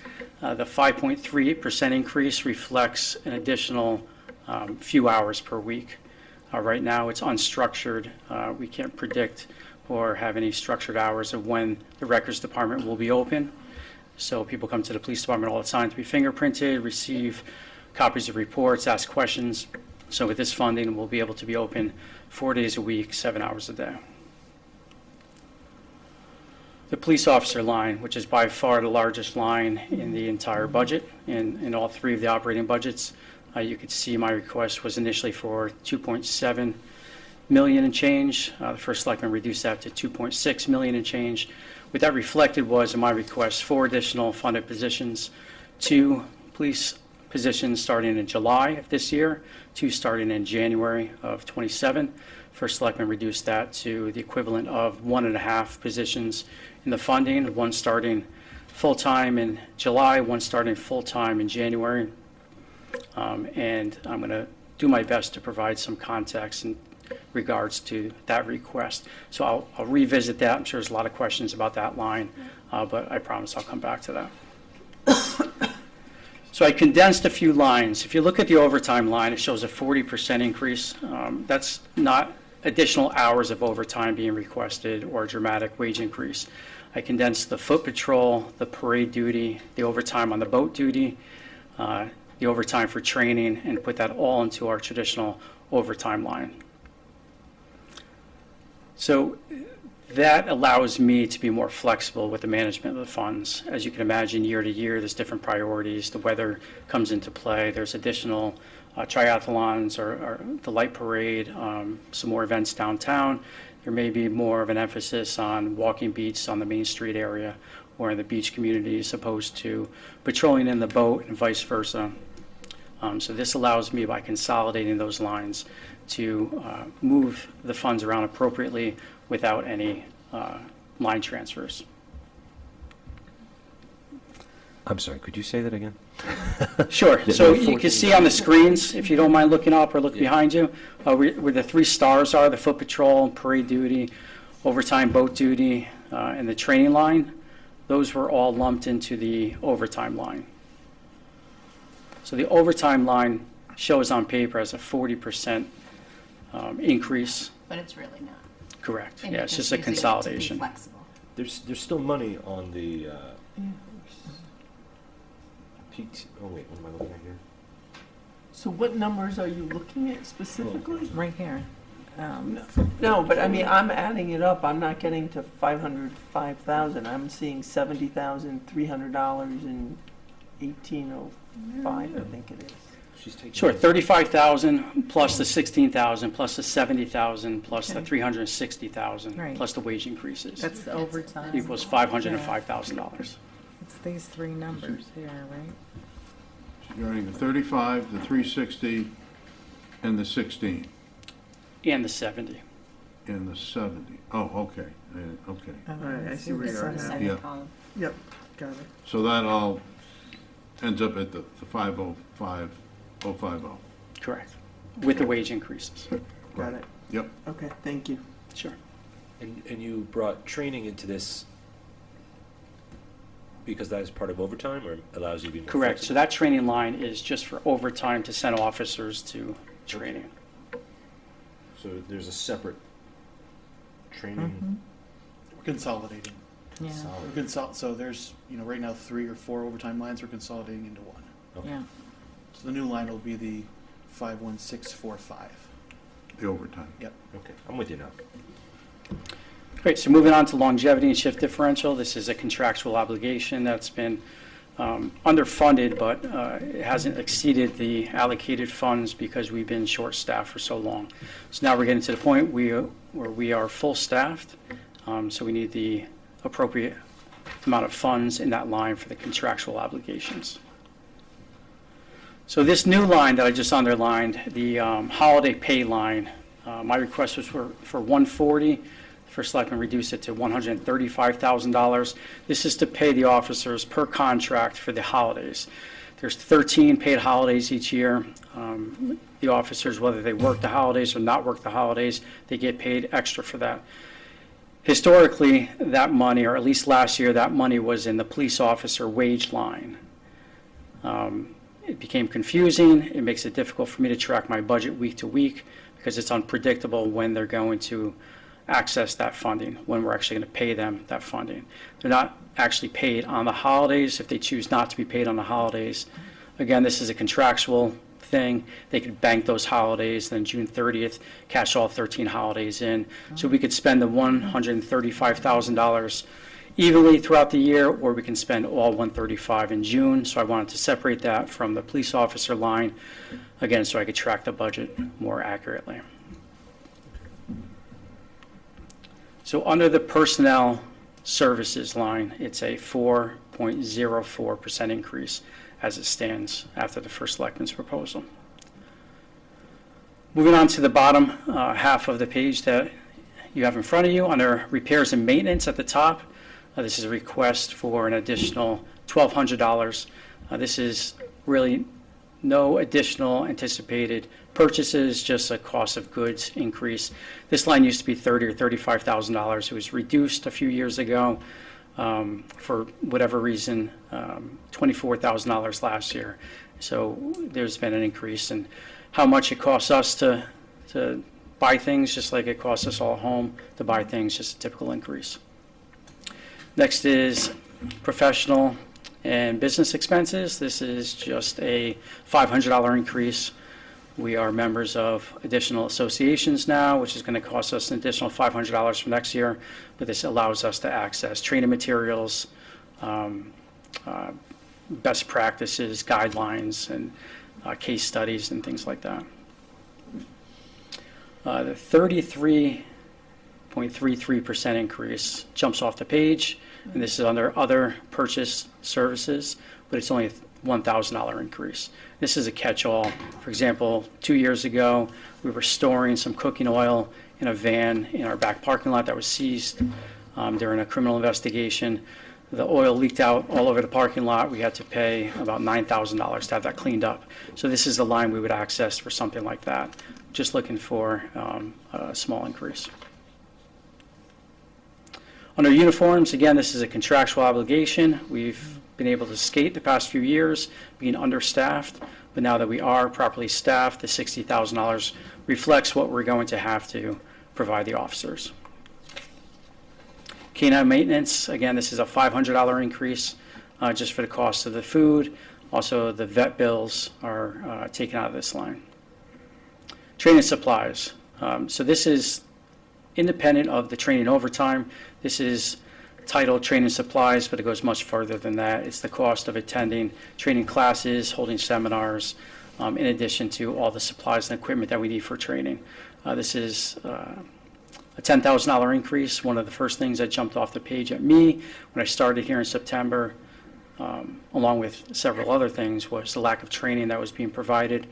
It limits the amount of services and the quality of services we could provide to the public, but it also hurts us in the risk management field. We need to provide better and more training to our officers. And this is altogether a 4.4% increase after the first Selectmen's budget proposal. Does anybody have any questions before I move on to the capital requests? Roseanne? No, I'm sorry. Great. See none. Underneath capital, we have 2 vehicles in the capital request for $170,000. This is completely outfitted with everything that we need to put a vehicle on the road. Patrol rifle program, this was industry standard 25 years ago. In East Lyme, there's no patrol rifles in the cars on patrol, so this is to kind of right that wrong. This is another regional effort with our tactical team. This is an effort with a total of 5 towns, East Lyme, and 4 other municipalities that come together to outfit and train a reasonable-sized tactical team. Costs upwards of $1 million just for the basics. So we're able to do this in a really cost-efficient way with just about $25,000 this year for some basic needs that we have to keep this regional effort going. I had initially requested, but it's been cut, $30,000. This would have been a shared resource with Waterford for the animal control vans. We currently have 2 ACOs. They have an overlapping schedule, so when they're both working at the same time, they have one vehicle. They either ride together or one stays at the animal shelter. It's not very efficient. This would allow us to cut down on response times, extend the life of both vans if the second van was purchased, but that's been cut out. Waterford committed to spending $30,000 to meet us halfway. Ballistic vests, these are what most people refer to as bulletproof vests. This is an obligation that we have to provide to the officers. They have a 5-year lifespan. They expire after 5 years, so every year there's a cycle of X amount of vests that need to be replaced. I put this was in operating in previous years. I put this in the capital request because it's a one-time purchase of the items and they depreciate in value, so I think it's more appropriate to have them in capital opposed to operating. The state steers the money through federal grant funding to reimburse us up to 50% of that purchase. Dispatch chairs at $7,000, which sounds like a lot of money, and most people throw around 24/7. People understand that police, fire, dispatchers work 24 hours a day, 7 days a week, but these chairs literally have somebody sitting in them every second of every day, all year long. So they fail, they don't adjust, they become uncomfortable and potentially unsafe. So we're in a cycle to replace the chairs. And I wanted to start a bicycle unit this year for the beach, the parks, Main Street, but again, that $14,000 project has been cut this year. Does anybody have any questions for the capital request before I move on? Trace? I'm curious, why do ballistic vests expire? Unless they're being used, I wouldn't, like... You would think so. They break Yeah. down. They're made of woven material, so over time they become loose. They don't stay as strong. So after 5 years, they're not guaranteed anymore. Would they stop a bullet? Probably, but Yeah, do you know, want we're not to going to risk test it. that out? So what becomes of them once they're dismantled? Are they We destroy recycled? them so they don't end up on the street somewhere. Okay. Can we talk about the IT stuff that you did not mention? Sorry. Sure. Specifically, I was curious about the flock cameras. So, just a little background. We have 3. They read, you want to increase the capacity for these? Sure. So a contract was signed about 4 years ago. That's when the flock camera program started in East Lyme. It started with 3 locations. The cameras basically read every license plate that passes by. And by read, what I mean is it takes a picture of the plate. AI allows that plate to be searched in a national database for wanted vehicles, people associated with missing children, missing adults, endangered people, a database that vehicles can be entered into the database if they're wanted for questioning for a serious crime, etc. If the license plate, or now AI has expanded on the capabilities, is flagged in the system, the police department is notified. And that triggers an investigation into the area where the camera saw the vehicle. So we have to buy these. This is different than the speed cameras, which the company itself will pay for. Completely different, correct? So the different arrangement is that we purchase these, and it's kind of like an investment in, if something happens, then that information comes to us. Correct. If nothing happens, what happens to that information? It's retained for a certain amount of time, I believe 60 days right now. I can get more details on that, and then it's purged. It falls off. It's cloud-based storage. It's not retained at the police department, but it's on a cycle that falls off. So in a smaller window, if an investigation needs to take place, that information can be accessed looking back, but only for a short amount of time. There's legislation being considered at the state level. I'm sure you've heard about it. I know just scant details about it. If this legislation comes to fruition, would that affect this particular purchase? Like, would it diminish the capability or the retention period, or otherwise give us a diminished return on investment? No, not at all. So most of, or all of the proposals in this current session that I've heard about and read about are in line with the practices that we have in place now here in East Lyme. It's really to get everybody on the state on the same page through legislation, which is a good idea. It's primarily focused around sharing and what agencies it's appropriate to share with. There is an opt-in function in the flock system that you can automatically, if you check the box, that allows other agencies out of state and federal agencies to search our information, our data. We don't opt into that. Most municipalities don't opt into that, but there have been a few, which has caused some concern. So anything that comes out of this session or future sessions, I can't imagine would affect what we do. The cameras are similar to the drone to a lesser extent. They're $3,000 per year per camera. We're looking to add 3 more to the 3 we currently have for a total of 6 this year. It's an annual contract, so if at any point it becomes something that's not worth us doing, then we just stop paying for it. Okay. I have questions about things that weren't mentioned here. Should I hold off on that for more? So I have some slides to talk about staffing and my request for additional police officers, but if anybody has any questions, Outside of that, I could take them now. I'll wait. Yep. Yep. Okay. Ann? I'm good. Candace? I'm ready for him to move forward. Okay. Cindy? I'm all set, yeah. Okay. So we're going to, and there's nothing on paper here, this is all on the screen. So we're going to revisit this box right now, my $2.7 million request for police officers that has been cut in half to $2.6 million. Again, I asked for 4 additional police officers, trying to make it as financially efficient as possible, asking for 2 in July and 2 in January, but that was cut in half.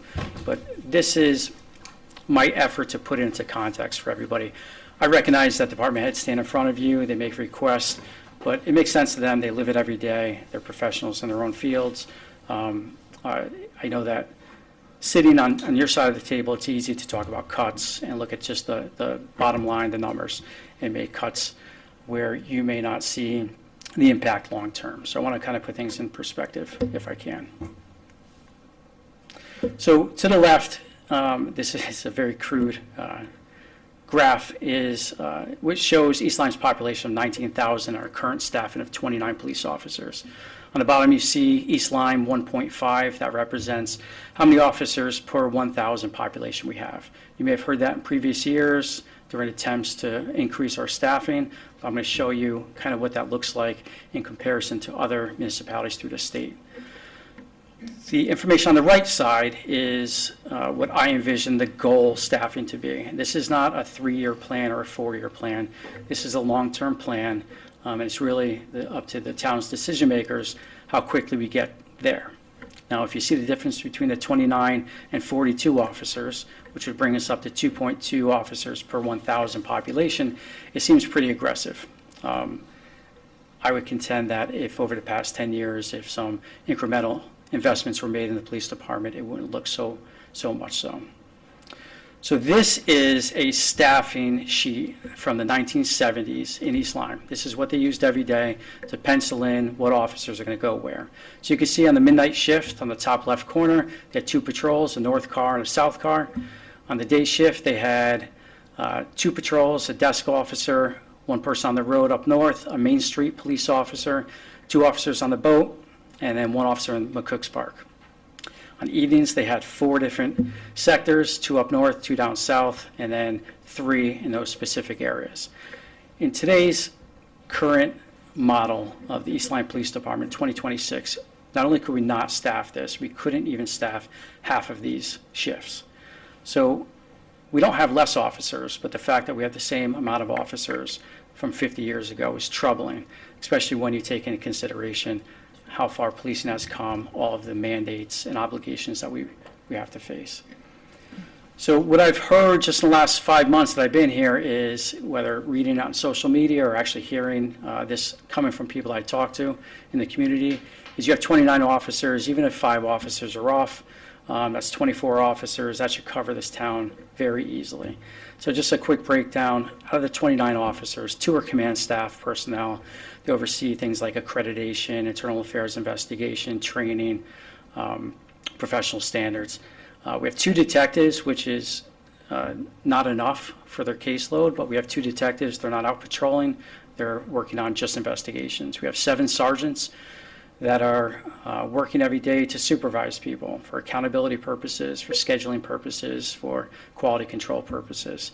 2 on military deployment, long-term, 1 on long-term light duty for the past at least 2 years on light duty. That leaves us 15 patrol officers. That's only 5 for day shift, 5 for evenings, 5 for midnights. And by contract, they work a 5-day on, 3-day off schedule.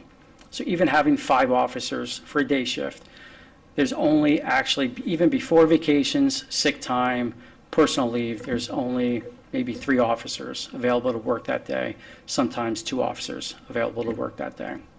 So 29 officers is somewhat misleading, and you could begin to see how 42 officers could be realistic. The other thing that I've heard and seen over the last 5 months is, when speeding issues would come up, they say, well, these East Lyme police officers, I see them at the construction site exit 74 every day. There's 3 or 4 of them there. They just sit in their cars, they play on their phones, they're not doing anything. They should be running radar. When people complain about not seeing patrol vehicles in their neighborhoods, they say the same thing. When business owners want to see police officers patrolling their parking lots or walking up and down Main Street, interacting with people, they say the same thing. This is a side job. This has nothing to do with patrol functions or police functions in the traditional sense. And I know there's a former Board of Education member here, a current teacher and a retired teacher. I'll use this analogy as my daughter is a second grade teacher who works in a restaurant on the weekends and at night. Nobody would walk into a restaurant and say, my child's class has 40 kids in it per one teacher. You shouldn't be here serving food. You should be in the classroom making an impact in the school. It's a side job to make extra money. That's exactly what this is. East Lyme taxpayers do not pay their wages when they're working there, do not pay their fringe benefits. We allow them to use a car for safety purposes, but it's also a revenue generator. So every car you see at that construction site allows us not only to maintain our current fleet, but also make future purchases. For example, the 2 vehicles that I requested this year. Just a quick question. Sure. Can you explain just the 5-3 schedule again? Sure. So you work 5 days straight, and then you have the next 3 days off. Got it, thanks. We're typical, private sector, Monday through Friday, it's a 5-2 schedule. They rotate a 5-3 schedule. Okay, thank you. So in 2020, the Police Accountability Bill came to fruition in Connecticut after a horrible incident that happened 1,500 miles away from us. There are 28 chapters in the Police Accountability Bill that is now a law. These chapters and this law were widely celebrated. And there's a lot of good things in this bill that became law, things that are very good for us, good for the East Lyme community, good for policing in general. But what wasn't widely advertised was that there were 28 chapters of unfunded mandates passed on to each town. So East Lyme taxpayers are paying for the additional training, they're paying for the additional reporting and monitoring and supervision and accountability, which is good that we have it, but it's a cost to the town. It's a cost financially to the town, as Kevin can speak to, but it's also a cost to time. So every additional training obligation, that officer is out of patrol in a classroom. Every additional reporting mandate or oversight or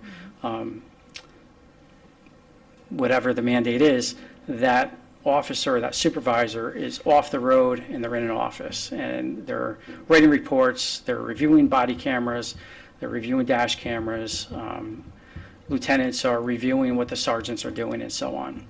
So I'm not going to go through all 28 chapters for the sake of everyone's time tonight, but on the bottom of the list is accreditation. So if you wouldn't mind, please keep in mind 28 chapters just for this one law. Accreditation is just one of the chapters.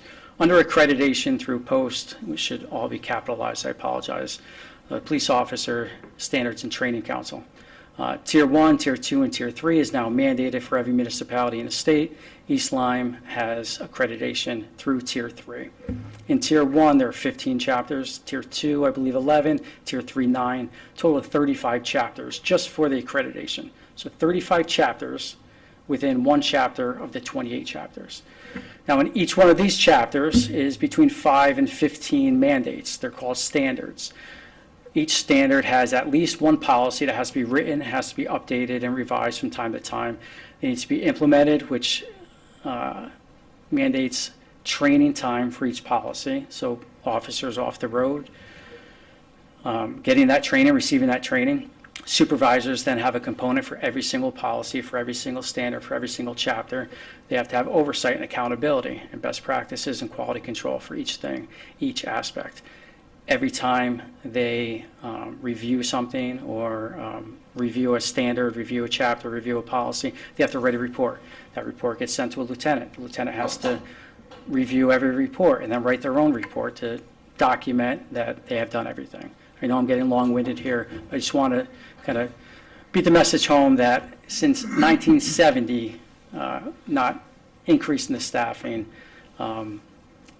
between the economic development increases, the household increases, there's a tremendous amount of increase for police administration.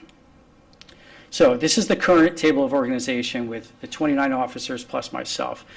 I have an administrative assistant and 2 lieutenants. One lieutenant is in charge of administration, which is accreditation, training, internal affairs, investigations, along with other things.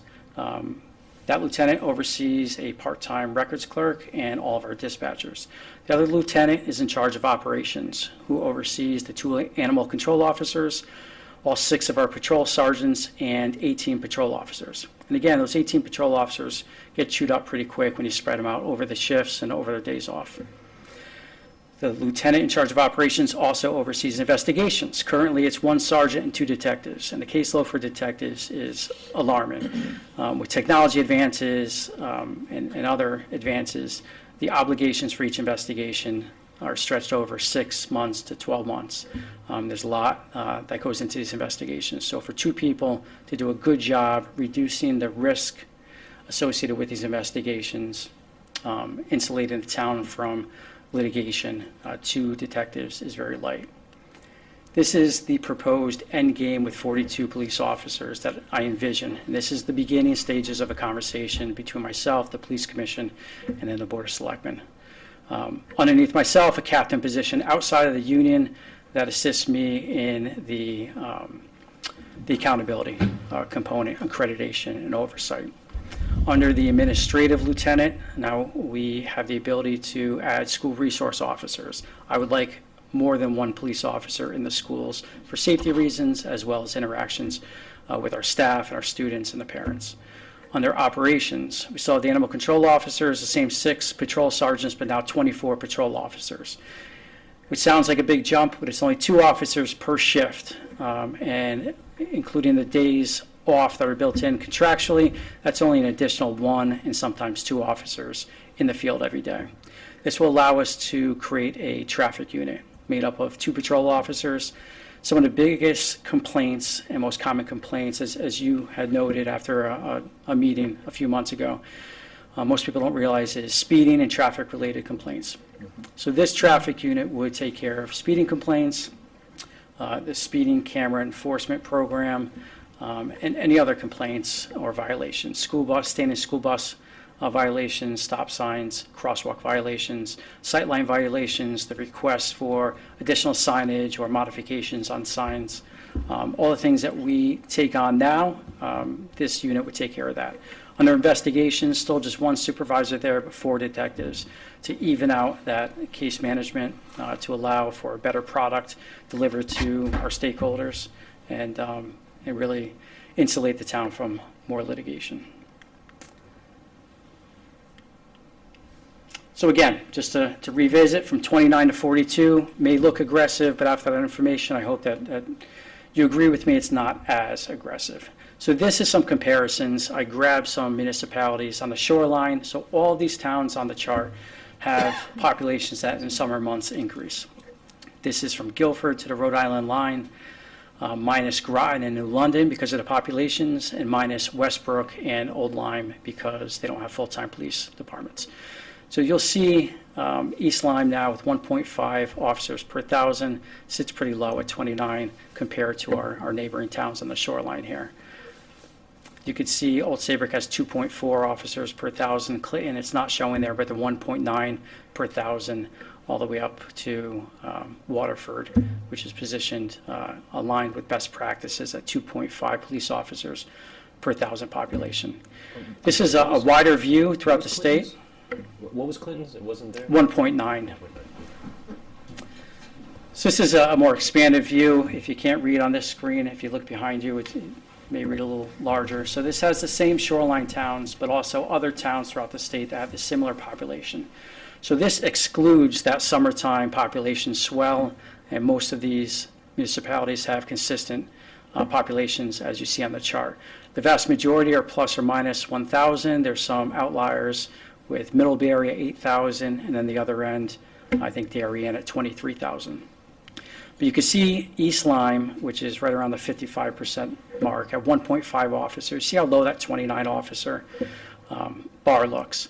Right next to our current staffing is the East Lyme goal of 2.2 officers per 1,000 at 42 officers. And you can see that doesn't make us an outlier. It actually keeps us in the lower portion of the vast majority of those towns.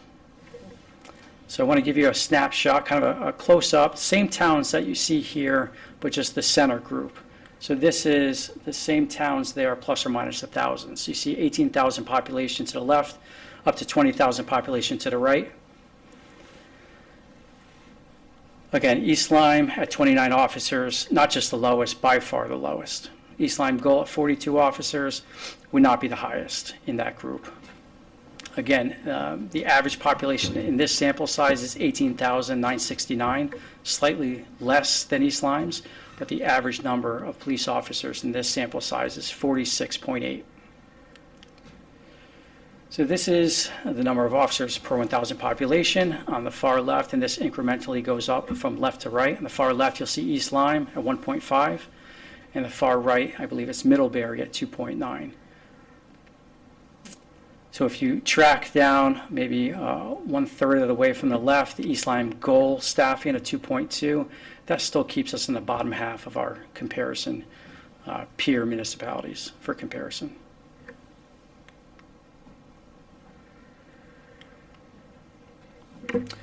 This is a different way to look at it. This is square miles of towns throughout the state. So this group represents square miles from 30 to 40 square miles per town, taking out Stanford as an outlier, being an urban community with over 200 police officers, and taking out a few of the towns that don't have police forces in the Litchfield County area.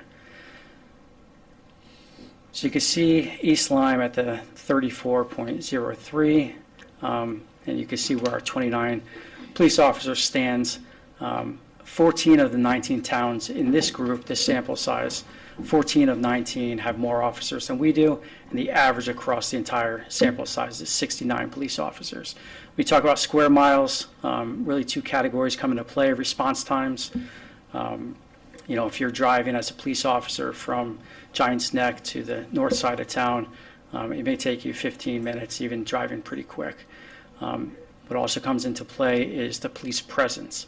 When I hear from people who say, I never see an officer driving through our neighborhoods, I like to see more officers there, or I like to see more officers in our business district. When I talk to business owners, this comes into play. So we're very short compared to our peer municipalities in this group. And again, just to circle back, my initial request at $2.7 million was for 4 officers. It was trimmed down just to increase 2 officers. Really the funding for 1.5 officers, but will get us 2 officers by the end of next fiscal year. So more than a year from now, close to a year and a half from now, we'll see that second additional officer. So with all due respect to the first selectman, I'm still going to give my pitch for my initial request, which would increase 2.3% in that one line and an additional 3.11% in the overall budget. And that's the end of my presentation, but I'd like to take questions if you have any. Thank you, Chief. I have no questions at this point, but I will. Mainly for this group of people, to see where we can look at different things. I want to say that you've done an incredible job defending your budget, okay? And you don't have to sell me on it at all, because I want to give you your Durham, just like I want to give you your Durham. I want the best East Lyme that we can be. It's our jobs to try to figure out how to pay for it, and that's where I'm struggling, right? I'm just speaking the truth, because it's difficult. I want to acknowledge that in past budgets, there's been a full focus in other areas where our police department essentially has taken the back seat. And I think that it's fair, because now we're playing catch up, all right? And I think that was incredibly impactful with the grid, okay? I'd also be curious to see what the mill rates are for all of those different towns. The tax base, because we don't have a big one, and it's a very large challenge. So I'm really going to try, along with everyone else, to find a happy medium here moving forward, okay? Thank you. That's all I have. I had a couple questions about the positions listed in that future plan. Specifically, the captain. Captain seems like everybody's going to the captain except for the chief. What is the role of the captain, and would that not be kind of a redundancy if everyone's going to them and then chief? Yeah, that's a good question. So the current structure in East Lyme is actually the outlier compared to a traditional police department. There's usually a chief and an assistant chief, or a chief and a deputy chief, and then maybe two captains, and then multiple lieutenants. If there's no captain position, a chief, a deputy chief, and then two lieutenants, and it just goes down as from there. The position, and it could be called captain, it could be called deputy chief, it could be called anything, but that position assists me in the oversight of the police department. It gives me the ability to run investigations internally, using someone outside of the union. Currently, the highest ranking position, aside from the police chief, is a lieutenant. There's two lieutenants. Both lieutenants are members of the actual union, the same union that the patrol officers and sergeants are in. So it's best practices to have two individuals outside of the union for the overall oversight of an agency. Okay. SRO conversation is happening across the town. How does that factor into your overall plan? Is that something that the police force would budget for, or is this something the school's taking on? So it would be funded through the police department's budget. And just for transparency purposes, where I come from, my last job as a police chief, I had 7 school resource officers. And I love the program. I think it has tremendous value. And I think it's certainly a priority here in East Lyme. We have to find a way to get a police officer back in the schools. With that said, it's my responsibility to ensure the safety of 19,000 full-year residents here. It's a balance. I'll be having conversations with the Board of Police Commissioners, who, along with myself, have oversight over the creation of the School Resource Officer Program. I have the authority for any actual assignments, who goes there into the schools, after a process, of course. But with my request for 4 positions, 2 in July and 2 in January, I was in a position where, if that was approved, that I could guarantee a school resource officer for the end of the summer to be in place to greet everyone as they return back to school this year. I'd like to thank you for putting everything in numbers and graphs. As you know, that's my love language. I'm wondering if there could be a presentation at some point like that for the SRO position, because at the risk of revealing myself as ignorant, I really don't understand what the SRO position is for. I've worked in schools for 20 years in Connecticut and on and off with SROs, and I don't know what they do. Like, I'm not entirely sure why they're there. And there's been some, discussion on this board, some confusion. So just something that would give us stark facts that could help inform not just our thinking, but the public's consciousness, and even the teachers in the schools that would be interacting with these individuals. So. Sure. What I will say now, without the presentation in front of me, the SRO is very different from Hartford to Stonington, very different from North Haven to East Lyme. Each individual community should define what their expectations are. The funding is the first step, and then the process is working with the superintendent, the Board of Education, the Board of Police Commissioners to identify what their expectations are and what we could deliver. Okay. Thank you. Roseanne, did you have a question? Yeah? Good. Ken? I have to ask the question. Is there any type of funding at the state level, any type of anything that we could try to tap into to help get us where, ultimately we want to be? For staffing, Awesome. there's not. I keep my ears open, my eyes open to grant funding. I just secured a $300,000 grant to help us with our communication efforts. I believe we have $60,000 in grant funding for overtime for rural roads, so some traffic enforcement in regards to staffing in a town like East Lyme. I've never been aware of anything that would help us. Well, thank you. Just a real quick, I just want to make a quick statement, I believe. So the SRO, if we had an SRO, actually come summertime when we have an influx of people, they would be back on the streets. That's correct. So, yeah. So it's like adding one more to the street in the summertime when we're busiest. And there is no overlap, so they'd be in the schools probably to the end of June. So the Right. summertime rush would probably Right. come in early June, so there'd be an overlap there. The SRO would be back in the schools in Late August. yeah. Usually the summer homes are occupied until early September, Yeah. but But for the most part, yeah. it helps. Point, yeah. So an SRO, you know, for 9 months of the year, they're in the school, but then in the Yes. summertime, when you Yes. have more demand in the area. Yeah. And I that guess role so. isn't just for anyone, it's kind of a specific, set. SRO. Absolutely. Yeah. Yeah. Okay. Are there any further questions for the chief?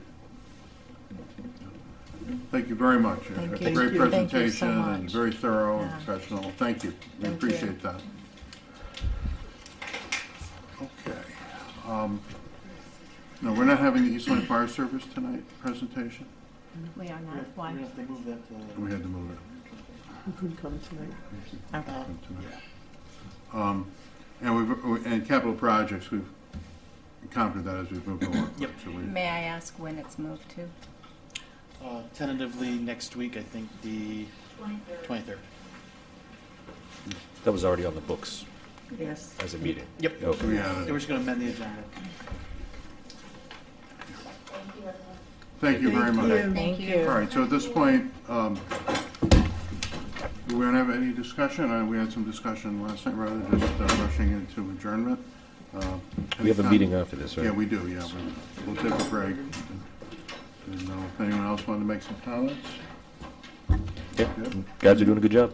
Keep it up. Yeah. Okay, so now let's, can I hear a motion to adjourn?